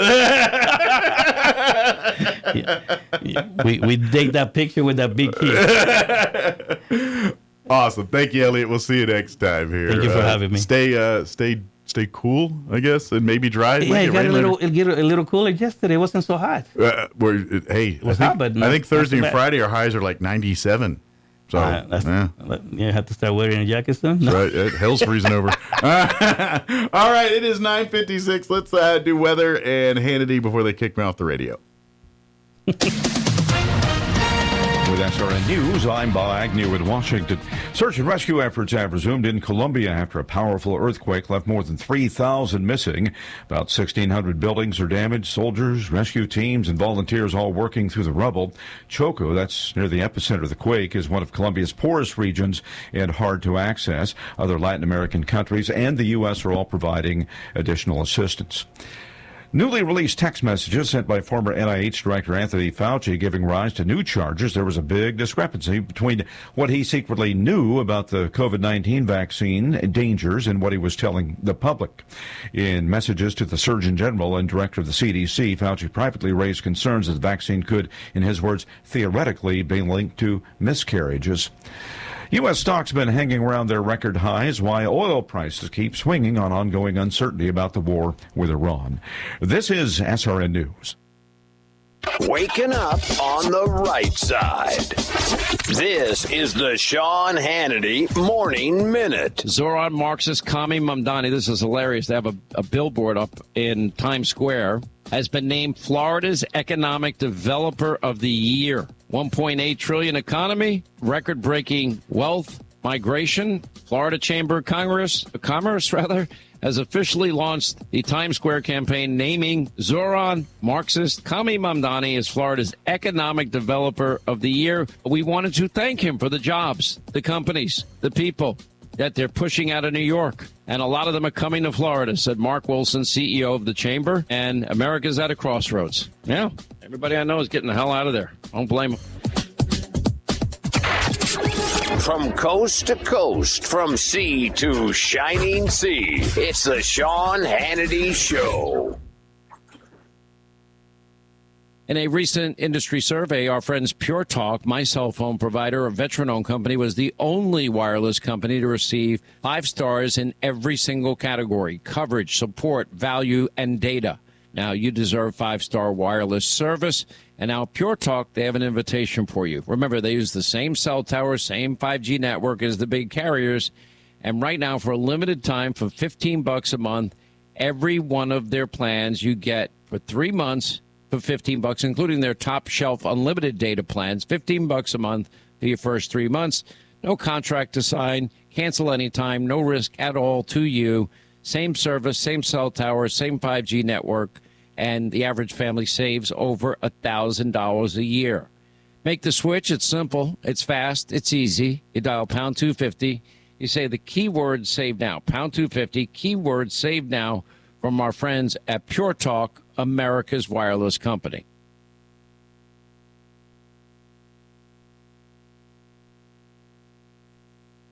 I'm meteorologist Steve Hamilton with your Pecos Valley weather. All that monsoon flow way off to our west, and we'll be staying sunny and hot with that high pressure system still covering our area.